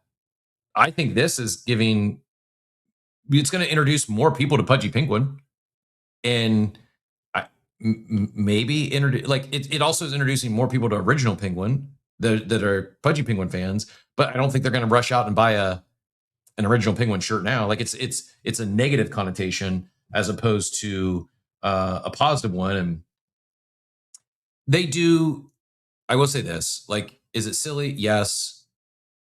They do have a responsibility. How trademarks work, if you don't defend your trademark, it's basically not worth any more than the paper it's printed on. You have to defend your trademark. If you don't, then that can be used against you in the future. I just don't think this is, to me, the brands don't look even. The only thing they have in common is the word penguin, and for that matter, it's Pudgy Penguins, plural, not singular. Original Penguin. The font's different, the characters are different, the logos are different. We'll see. It's likely some sort of settlement that comes out of this. Their penguin has body dysmorphia or something, Cap. Yeah, it's kind of an ugly penguin. It's definitely not a cute penguin. Not nearly fat enough to be a cute penguin. Yeah, it's a little downsy. I think it's all done. Yeah, it's gonna be interesting to follow. It's gonna be interesting how this plays out. It's also on a day where, not a day, but as Luca the other day talked about, desire to go public, file an IPO. There was also someone saw that they moved, I think, $3.2 million of Pingu to an exchange, alluding someone was trying to connect the dots that maybe that's a centralized exchange. Yeah, maybe they're looking to off ramp and maybe settle this thing. Who knows? But Pudgy's in the news. Maybe not exactly what they wanted, but I don't think. At the end of the day, I don't think it's going to be that big a deal, and I think they probably come out of this okay, if not maybe even benefit from it a little bit. I'm trying to see if ChatGPT can give me a name or a number, but it's not. A number for what? It's not. How many brands have the word penguin? How many apparel brands? And it's saying simple answer is less than 20. I asked last night as well. Let me see if I can find my my search. But it said the most well known is Original Penguin, an American sportswear brand. So a lot of them are boutique brands. The count I got was one major global brand, which is Original Penguin, then 5 to 10 mid-sized niche brands, and then you got 20 to 80 small online and boutique brands. Total estimated apparel brands using Penguin, 30 to 100 worldwide. Now, some of those are like a skateboard company that also is going to sell merch and put their Penguin on there. Most clothing companies cannot copy Pete the Penguin, which is apparently what Original Penguin is called. It's got a name, and can't make it look similar, but you can still legally use the word penguin in a different brand name. So that's, again, who knows? But you've got Urban Penguin clothing, you've got Angry Penguin apparel, you've got Pink Penguin clothing, you got Black Penguin streetwear, you got Penguin surf apparel, Little Penguin clothing, Penguin kids wear. If none of these other Penguin brands existed, then I'd say, oh, maybe they have a point. Maybe Original Penguin actually owns the word penguin in apparel. I don't think they do. I said we'd have a PFP collection. Maybe we are back. Maybe it is an NFT bowl because now the collection hasn't minted yet, but these are all just like some mock-ups. It looks like they took some of the known personalities in the Penguin community, and they Original Penguified. Original Penguin's going to have a heyday with this. In fact, I would not be surprised at this point that now, like, I know these people are doing it as like a meme and it's a joke. You might be giving actually some additional fodder for Original Penguin suit. Like, now you might actually see this exact tweet in as evidence in the case. Like, they may you might see this in future filings, especially because Foxy Penguin here has not only president of Asia for Pudgy Penguins, Igloo, he's rocking the Pudgy badge. This probably crosses the line a little bit. I don't know. I don't, Luca knows what he's doing. Who am I to say? I think it's very different if someone from the community is doing this versus someone who's actually employed by the team and rocking a badge.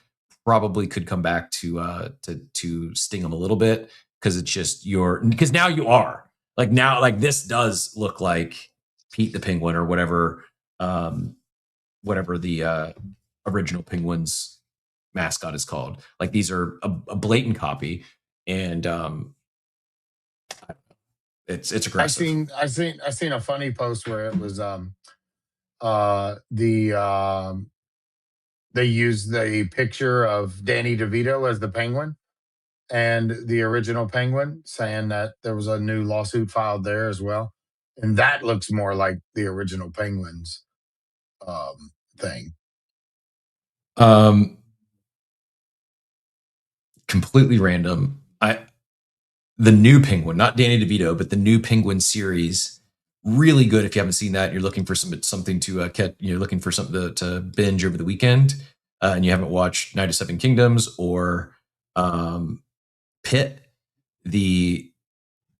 Who I can't think of that actor. Who's the actor in the new? Because he put on a lot of Colin Farrell. Does not look like Colin Farrell. Like, incredible job of. He had to put on like some actual weight. It's so funny. Penguin Books, like, Pink. Now I go. It's not apparel. It's not. So it's a different industry, a different class. I don't know. That might not be the right word I'm looking for. But this looks pretty much closer to the original Penguin in terms of like the logo than does the Pudgy Penguin. Again, I know it's not apparel per se, but you probably can find this Penguin Random House. You probably can find some of their. They probably have some merch somewhere. Anyways, I'm curious to see how this plays out. I'm not, I'm rooting for Pudgies. I would say probably not the best to have your employees taking the direct shots like that, but BFX says Pingu about to rip when we bounce. Maybe so. Like I do. I think this is it could blow up in their face, but I think that there's also a world where Pudgy Penguins actually benefits from this. Not always is any press good press. I do think this is one of those scenarios where this is good press for them. And if this thing plays out in Pudgy's favor, it doesn't end up costing them millions of dollars in court, it's going to be baked into their lore. Like, then the whole, like, forget PvP with apes or punks. The flipping will be Pudgy flipping original Penguin as the leading Penguin apparel brand. Like, this is where I think it's dangerous for original Penguin to take this stance. Not only do I feel it's borderline frivolous and they probably could have worked with them and benefited from it, you might just be firing up a bunch of Pudgy Penguin holders. And if this thing plays out in their favor, like, it could be a rallying cry. It's going to be part of that lore. It's like, we're not quite normal here in the crypto space. And I could see this being one of those things we look back in a few years and, remember when original Penguin sued Pudgy Penguin and kind of set them off, leveled them up because of the new world, not only entered them into, but and got more eyeballs on them, but became that part of the rallying. Their war on the floor will be the war versus like an actual Penguin fight. Jesus, thoughts on this? Any closing thoughts on Penguin before I do? I saw, thank you, True Crypto King. I see Try Amigo app. I'll pull it up here in a second and see what that might be. But any other thoughts, Jesus? No, sir. Nothing on that. I think it's all baseless, and I don't know. I don't see what grounds they would need to pay them out anything on. It's totally different art. It's totally different everything. I could understand if the Penguin brand had their own igloo, and you know what I mean. Mm-hmm. Like I think it's dumb. Yeah, I mean, I agree. I think that the why there might be a likely payout is because litigation is extremely expensive, and sometimes it's easiest just to settle and agree to do things, even if it's not cutting a big check, just to get the thing to go away, so you're not spending 6, 7, 8 figures in legal fees. This Amigo app looks pretty cool. Earn more as creators get popular. Amigo is a new kind of social monetization platform. Every creator has their own set of keys. Supporters buy keys from creators, unlocking access to exclusive chats. Sounds like friend.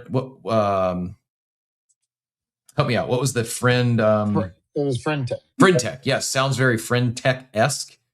6 keys. I mean, even so far as calling them keys. 6 keys sold plus creator fees. 4 creators, 4 fans. Connect your socials, launch community, earn from activity, build real communities. I mean, I don't know. It sounds very, I'll check it out more. It sounds very Friend Tech-esque. While Friend Tech didn't work out, I think there's maybe something here in this world of creators, athletes, musicians, artists. I just don't know if it's exactly this model. If it, maybe. I'm not fighting it. Not fighting it, Crypto King. Thanks for sharing. I will check it out more. I guess my first question would be, what makes this different than Friend Tech? And if nothing, why would we expect different outcomes? It is, they do have iOS and Android apps live, so that's good. But yeah, I'm curious what, because it's not just FriendTech. There's been several, BitCloud and several others that have. Thanks, ST McFly. I appreciate it. I will attempt to get in here shortly using your ref codes. But if someone wants to front run me, ST McFly dropped a couple of ref codes, invite codes in the chat down below. The thing I see everybody tweeting about, imagine if you could have a key to Mr. Beast's, platform before he went big. It's like, I don't know. I hear keys. I get the same vibes. But me personally, when I find a platform that I like, I stick to that platform. And until proven that the platform is not, beneficial for me, and I miss out on some things, but yeah, I'm just gonna stick with Zeet. That seems to be they're lining up brand distribution. That's kind of what it is. It's Triamigo is it seems like it's creator distribution and people buying into you. They're doing the same thing with Zeet. You're buying a creator card because you believe the creator is going to perform well, and then you get rewards based on that. The Yep. only way right here, it seems like, is if the creator does well, you have to sell your portion Yep. of him. On Zeet, you're going to earn rewards just by holding that creator. Yep. You don't have to sell them. I do think there's something here. This is a post, not someone in crypto, someone who's just YouTuber exploring tech, creativity, and the art of living. Sarah Dici, studiosetup.com. Not following, just came across the post yesterday that says, I wish I could invest in YouTube videos. I saw a rooftop DJ set at 100,000 views and was like, oh, this is incredible. This is going to do numbers. Has 24 million views now. And then she says, I hate that this has turned into a polymarket / Kalshi conversation. LML, they are terrible for society. I was more talking about investing in creators directly for bragging rights. And yeah, maybe a tiny slice of future revenues if you're early. And then I quote tweeted and said, who's building this? No, not Jesse's idea. Of course, someone says this is Zora coded. Mimlo, I don't know if Mimlo is. Yeah, this is my first time seeing Blow Your Mind. Justin Blau. I'm following Michael. I'm guessing is Michael Justin's brother. And Bond is, I'm following it, so I must have been familiar with a new way to make money online. Royal, okay, it's Royal rebranded. I'm familiar with Royal, platform that was one of the early ones to, I thought music royalties was where they were going. Glenn, also a fan of the show, says, will join Bond finally solve the problem of spam DMs while still allowing valuable cold outbound to persist? I think it might. Imlo, if you want to, no obligations, if you want to jump up and give us a better TLDR on Bond, this is my first time. I can play about Bond. What do you know about Bond, Jonah? GM, thanks for jumping up.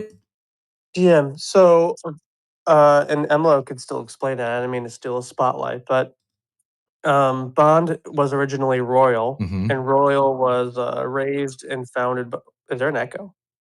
You good? Yeah, we're good. I don't know what it is with X, but when the speaker comes up, like you get an echo for like the first three. Yeah, it's like 3 to 4 seconds. I can't hear it, but the speaker's here, and then it should just go away. So hopefully it's already gone for you. All right, all good. So basically, Bond was a thing called Royal. Royal was founded by Blau, and then Blau realized that Royal didn't work and pivoted to this thing called Bond. So Bond is like friend tech, but focused on stable coins. Interesting. Like no creator is a token. So the way it works is like if you believe in someone, you just stake dollars on them. But the thing is the creator on the other side doesn't take that money. What happens is that stablecoin has yield. So you're earning interest on that dollar, but because you're allocating it to that creator as fandom, that creator is then getting network value in terms of like deals, access, like all these other things. So you're basically creating a savings account and attributing it to a creator you like to represent where you want to allocate your focus and time. I kind of like it better than a creator token. The creator tokens have always been kind of like a turnoff to me. I thought creator tokens would be a thing, but I was wrong about that, and I don't think creator tokens are going to work, at least for a long time. Yeah, and I do think for them to work, we're going to have to we need continued iteration. We need to it needs. So I guess again, not Fuddy and Amigos. My first time seeing it today, it was my first thought. Those scenes like, oh, this is just Friend Tech 2.0. I'm sure there's differences. Not knocking it. I think we do need something different, as that Friend Tech model has not worked on multiple occasions. I think part of the reason is you got to, the creators have to are almost forced to dump on people. The idea of a stable coin instead of their own coin, nice little change. Doesn't, I mean, just looking at some of these market caps here, do you know when they rebranded from Royal to Bond? I don't know, like a year and a half ago or so. Wow. Okay. Yeah. Interesting. I've not kept up but with but they haven't really pushed it. They haven't really marketed it, from what I understand. Maybe they have. I'm not sure. This is my reminder, also PSA to all of you. We've got about another month or so to get your NFTs off of Nifty Gateway. The two NFTs I hold over there, it's a Faces NFT, one of Blau's first ones, one of my first NFTs I minted actually before Apes even. And then actually one of the reasons I have this PFP is after I minted my first ape and was before Pranksy and Blau and all these people, I thought I'd watch it for a few more weeks and maybe pick up a couple more. Woke up at 4 a.m. Last thing I had open was the Bored Ape Yacht Club Discord. First one I minted was in the 600s, and it was like a slow burn. It had already been minting for weeks, and or about 10 days. And the Discord was just absolutely popping off. I saw Blau in there. I saw a lot of people minting dozens. I didn't know him at the time, but like Mando and OSF, and I just saw the pandemonium, and I had 0.16 left in my hot wallet.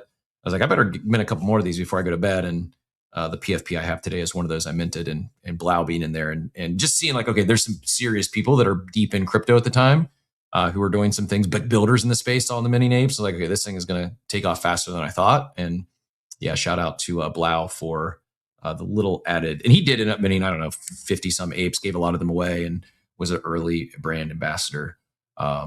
Royal, I thought good in theory. Just this stuff's challenging. We're trying new novel stuff. It's easier said than done, and many artists would tell you that the industry is kind of broken. Spotify, outside of the biggest names in the world they crush it on there, but for your emerging artists, your early artists, it's just the fee split, the financials aren't great, and it seems to be there could be a better option at some point. It's not music NFTs just as an NFT, but maybe there is something else there. And same thing with this concept of a closed group chat. I think the other thing too is where I don't want to go to another platform. Build something like this on top of X or on top, and I think that's probably where it ends up winning, is when X does something like this. Speaking of, they just introduced exclusive threads. I'm not saying that's it, but if you missed it, Nikita yesterday shared the you'll now have a thread where you might see the first post, and then you have to subscribe to see the fifth or sixth post down the chain. I do think whether it's X or YouTube, once they introduce something that kind of bolsters these up and coming creators and allows fans to get some sort of stake in being early, identifying these creators, I think that's, for me, I'd prefer that as opposed to another app or another platform that I don't want more social media platforms in my life. I'd like less, but build on top of them. Anyways, I digress. J. Ross says, catching some Pokemon. Thanks for jumping in. Appreciate you being here. Enjoying the Zeet talk. I think I do have, I don't really have much to say on the Dario Amodei, the CEO of Anthropic. They broke up with, I guess the Department of War broke up with them, and now Amodei is kind of walking it back, apologizing to Department of Defense and Trump, and He called it a difficult day for the company. He wrote like a huge, like, I don't know, 1,600 word memo to his employees that someone has leaked. The memo said, does not reflect carefully or considered views, is an out-of-date assessment. Anthropic did not authorize the leak. So he publicly apologized for this memo that leaked publicly. Anthropic not backing down on substance. He says they had no choice but to challenge the designation in court. The AI autonomy red lines remain. No mass domestic surveillance, no fully autonomous weapons. Those haven't moved. I don't know, man. It's going to be really weird to see how this plays out. There was also like the Sam Altman files came out recently and just some more dirt on him. ChatGPT uninstalls are peaking. Claude installs are climbing. They flipped in terms of App Store new downloads. I don't know. Maybe nothing comes of it, but it is. I think competition is very real, and we're going to continue to see advancements in AI because it's so highly competitive. Like cutthroat's probably an understatement. You're talking some of the biggest, most valuable companies in the world in this arena, and as well as some of the most valuable startups. And I think we're just going to see new stuff shipped on a monthly, if not weekly or daily basis for the foreseeable future. Very, very exciting time. Having lived through the .com era and smartphone explosion, never seen anything like this. The clip of which we're seeing new stuff, not just small, like, oh, the camera got a little better, but like real exponential advancements often. Exciting to see for sure. And reiterating, if you're here, you're all early on the AI front.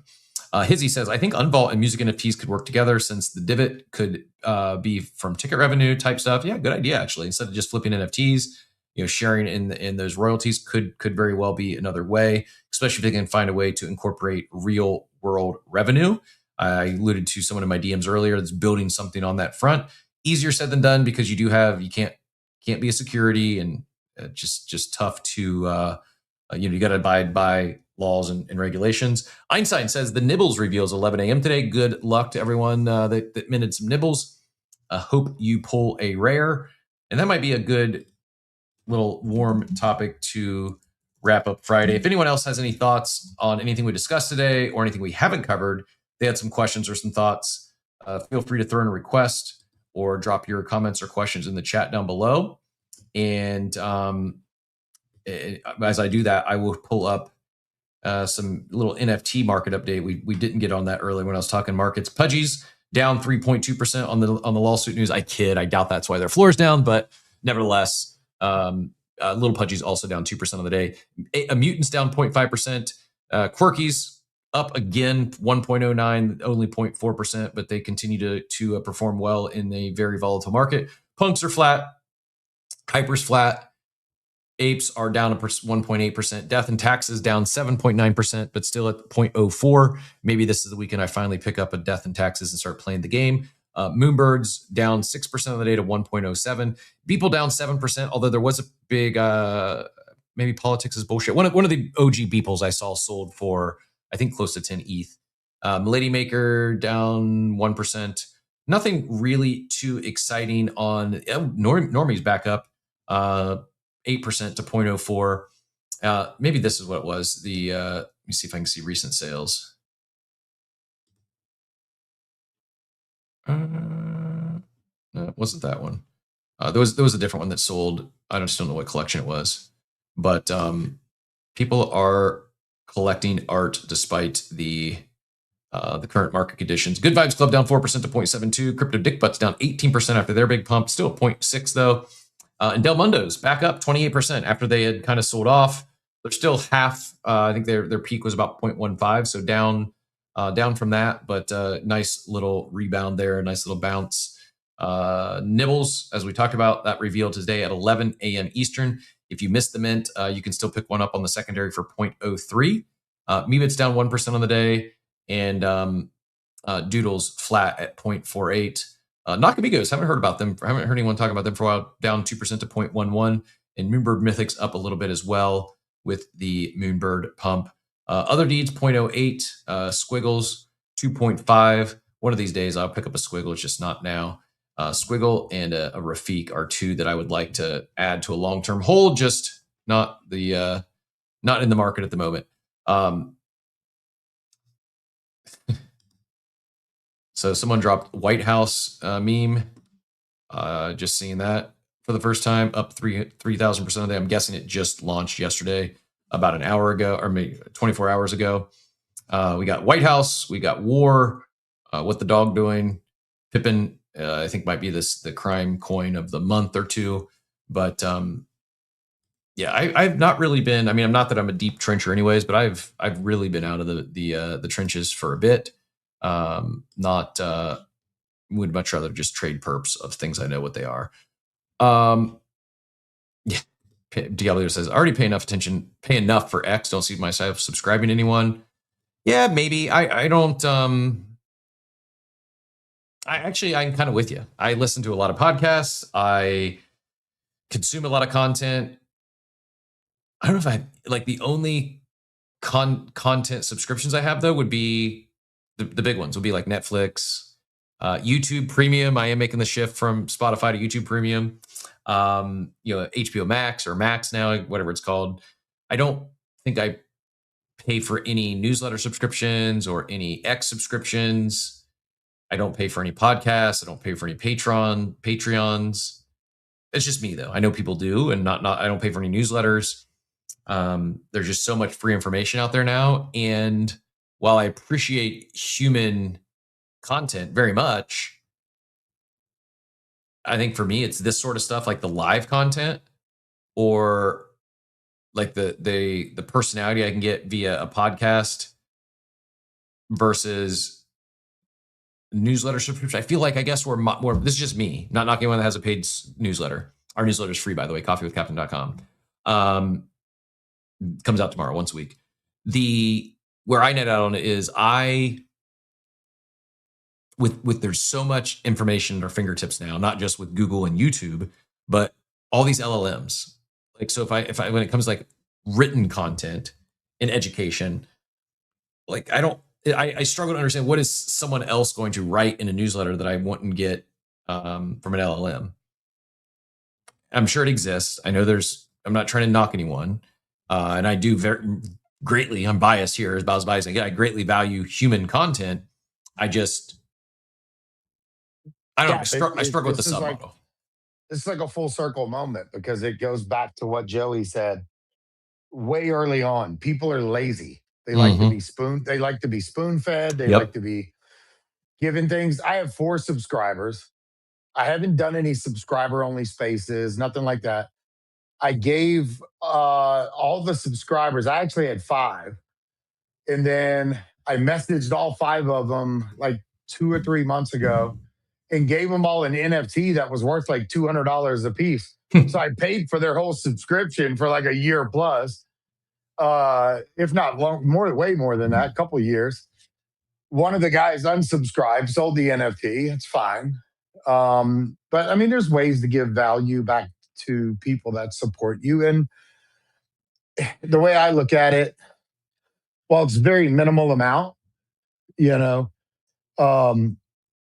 supporting creators in that way of being able to, if you're giving them $3, $5, $6 a month, like how much are you wasting in other places anyways? You know Agreed. what I'm saying? Yeah. So like, if you have a favorite creator and they have subscriptions on and it's, it's a reasonable amount of money and you just enjoy their content and that's what you get out of that, even though you get it for free, but you never know. You might get whitelist opportunities. You might get, some spaces with a founder that nobody else can get access to for a month and you get that alpha ahead of time. Like there's things that you could do that could really, I think bring your community a little bit closer. I agree. I guess, yeah, and not knocking anyone that has subscriptions or anyone that subscribes to anyone. I look at it, it's like another way to tip your favorite creators. They have subscriptions on, go sub. It's showing support. And to your point, it's like buying you a cup of coffee a month. Not the worst way. While I agree with all that, it's why I remain optimistic or bullish on something like Bond or Amigo or, Zeet, something like that that's more than just a subscription. Something that maybe it is threaded premium threads or exclusive threads. I don't know. At first seeing that, I'll pull up Nikita's post a second. It didn't like, oh, that's going to be the next big thing on Twitter. It is. I mean, it is an update. I will say this, probably more so than getting excited about exclusive threads is the fact that they are putting some focus into creator monetization, doing new stuff. It says the most powerful distribution in the world, most powerful distribution channel in the world is Timeline. And today we're launching a new way to take full advantage of it to monetize your content, introducing exclusive threads. Here's an exclusive thread on why it's best to build a content business on the internet. And you can see here in the video, Creator Subscriptions 2.0. As I'm going through here, I have to subscribe to unlock the rest of this thread. If the subject matter expert or writer, this is a special moment for you to harness your reach on X. We're excited to see what you create. Credit the folks. So, again, more so than exclusive threads themselves, I'm excited that they're doing new stuff for creators on X. And hopefully this is just one of many more updates and opportunities to support your favorite creators. And then on the creator front to monetize your content. We will see. Also, I'm glad I didn't open that long yet. We got the pre 10 a.m. dump. Did we get news? Is this I can't imagine this would be off of the non-farm payroll and other inflation stuff that printed this morning, but we were getting quite the dump here. Anyone see any news? Bro, I haven't seen any news, but I went and looked at Nikita's profile last night. I clicked on it to see what the subscriber benefits are and all that stuff. And he had like 515 subscribers. Now he's up to 639 at $3 a month. So he's making like 2 G's a month off of his subscribers. Now, whether or not they keep the subscription after this month, but still, just that one post made him $2,000, which for him, that's probably a tip at, Imagine you've got to be such a grifter that you gotta have your product team create a new product for you to make. I'm kidding. It's a joke. Please don't clip that or take it out of context. It is a joke, but kept trying to get banned on X. Yeah, dude, that's you probably surprised facing and get rugged. It's a joke, Nikita. I'm just kidding. Thank you for the new update for creators. Can anyone tell me why ETH is dumping? It's not just, I'm guessing Bitcoin as well. Maybe it is just Friday morning, yet Bitcoin taking a dump as well. We're continuing to sell off this morning, now down to 68,369. So we did not get the coffee with Captain Pump this morning, but at least thank you, Mayhem, for encouraging the stop loss. I was upset when I got stopped out. Now I'm grateful. Probably now below where I opened. Yeah, I'm definitely below where I opened it. So I would have not pocketed those gains. I'd actually be down on that trade. Instead, I'm still on the sidelines, impatiently waiting for reentry. Someone shared this. I'm reading it in real time. This is from Animoca Brands. Need to get a task done. Yatsu probably has got an AI agent for it, or 9. In this episode, he introduced Animoca Minds and its revolutionary potential in the AI economy. Explore how you can make your minds work together to streamline your workflow, and why digital identity is even more crucial now than ever in a world of AI agents will become the norm. I also agree they're going to become the norm. What I don't know, is it going to be something like Animoca Minds? Is it going to be something like Think Agents? Or is it more likely to be Claude Cowork or Perplexity Computer or, fill in the blank from one of the major LLMs? Perplexity is Claude, by the way. I mean, it's what you would call an agent router. It's not its own AI. What am I thinking though? There's a different one. You have Google Anti-Gravity with its own. They have their own agent thing they launched literally yesterday. Has anyone played around with the? Correct me on the. You're in my domain now. I know a lot about AI. Unfortunately, having to build one. What's the like Google launched is skills. What's the correct terminology? What Google turned on for like the Google suite of products, Google Workplace skills? I'm trying to understand the context of what you're yesterday they asking. announced. I'm pretty sure it was for CLI. Is that right? Command line. Yeah. So it means that an AI agent can interface with the thing. That's what it is. It's basically a CLI. It allows an AI agent to interact with the app or converse with the software. What is the I? Command line what? What does the I stand for? To be honest, I don't know. I would imagine interface, command line That's interface. it. That's got to be it. Yeah. So yeah, they introduced Google Workspace CLI, the GitHub, and it's built for humans and agent, Google Drive, Gmail, Calendar, and every workspace API. 40 plus agent skills included. So to put that in layman terms, Jonah, it's basically like Google just made it easier for your agents to do things inside of Google. Is that accurate? So it's more like, do you know what an IDE is?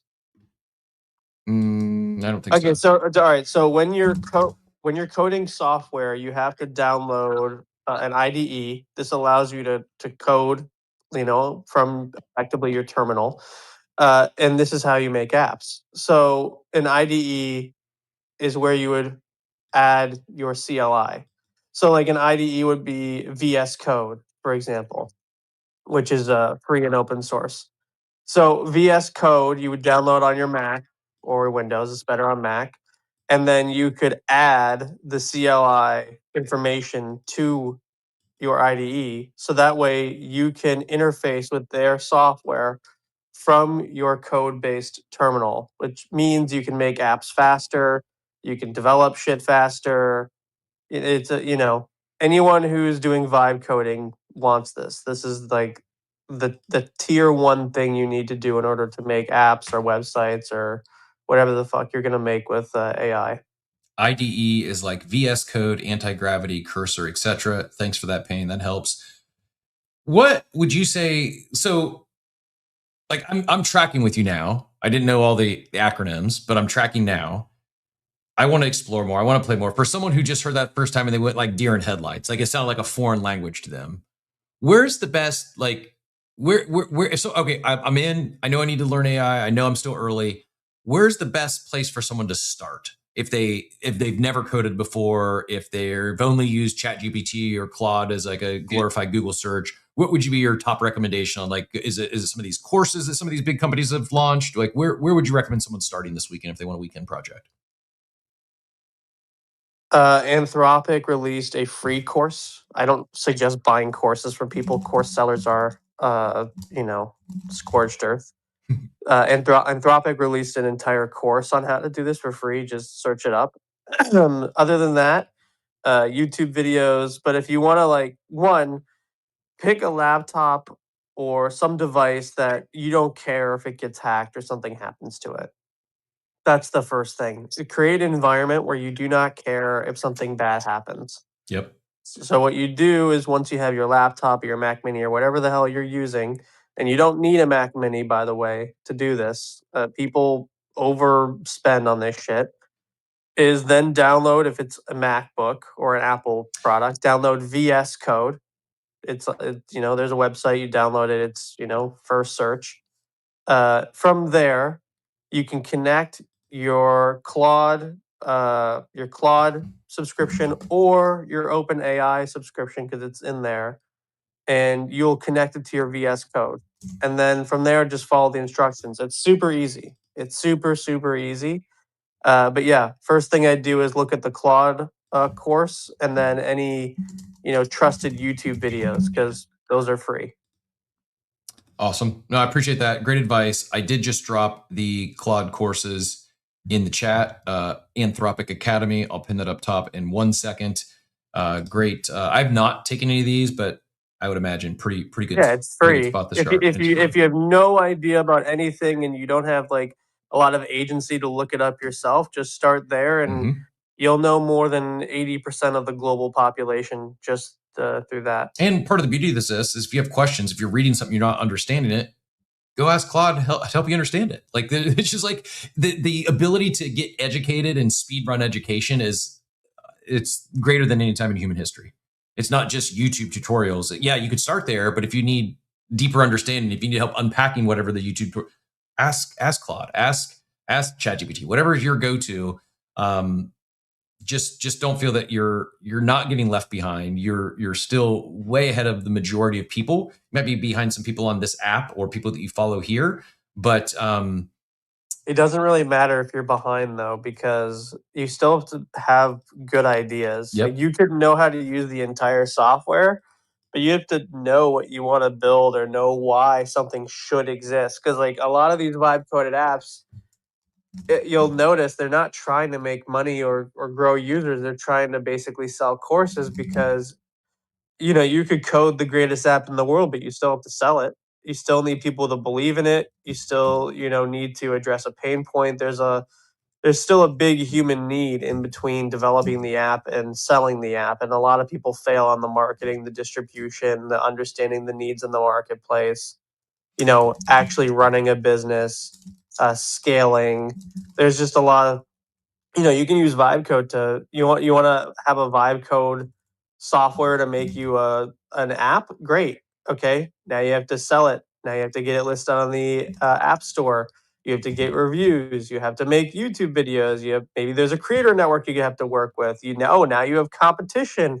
Oh, you don't know how to use AWS for scaling your back end. Oh, there's just levels to this game, and you're early because majority of vibe coded apps are not, they're not going anywhere. Yep. Great call. Taste still matters. Like, yeah, learn knowing how to use. I don't like the word taste. I don't like the word taste. What's your go-to word? What's a better word? Vertical knowledge. Okay, fair. Because like it's not just taste. It's like not like, oh, this app looks pretty, or oh, I can make a video. Like there is a level of knowledge you need to accrue to be able to maintain and launch apps successfully that you either understand innately from being on the internet for a long time, or you have to spend hundreds of hours learning how to do it. There's no amount of vibe coding that will do this for you, because if it did, then this would already be a dead market. Yep. And it's not. Nope, I agree. But you got to start. You got to start somewhere. Start with whether it's the Anthropic courses, whether it's a YouTube video. We get a couple suggestions. Payne says Nick Sarav, Saraev. It has great in-depth videos. And then, yes, someone recommended Tina Huang here on this show previously. I've watched a couple of her videos as well. And yeah, pretty good videos for beginning. There's a lot of information out there. If you really, really want to go subscribe to NFT God's exclusive thread that I'm sure he'll be dropping today, to each their own. I won't be doing that, but there's a lot of great information out there, a lot of great spots to learn, and like I said, follow up with Claude or ChatGPT if you're not understanding, or Grok or Gemini. They're all really good at giving you better understandings of things. It's become try to think how I can land this plane without getting emotional. My stepdad, who was my dad, I had two dads as a kid. I was very fortunate. He passed away a year and a half ago. He was always he was an engineer by trade. He built dams and watersheds for a living. He was a engineer for USDA for 40 years.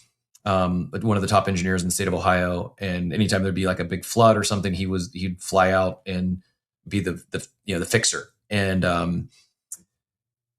he also built the home I grew up in, like just an extremely talented engineer and just very handy, like insanely handy. So whether if I needed, like if I was changing the oil in my car for the first time myself or anything, he would always be my, how do I do this? I'd send him a text or a picture or FaceTime him. I can't remember a time where he didn't know the answer to something like handyman related. Well, he's not in my life anymore. Like I say, he passed away about a year and a half ago. I don't have that. I'm sure the people in my life, my brother, who, I guess half brother, he's my brother, but his was his biological dad.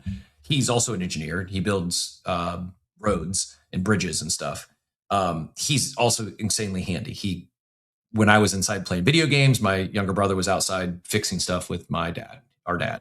So I could call him and ask him. And I will occasionally, but not exaggerating. My go-to now, if I get stuck on something, I immediately pull. It was ChatGPT, now it's Claude, and it hasn't done me wrong yet. Like, this is going to sound silly, but toilet seat was loose. It was one where I couldn't.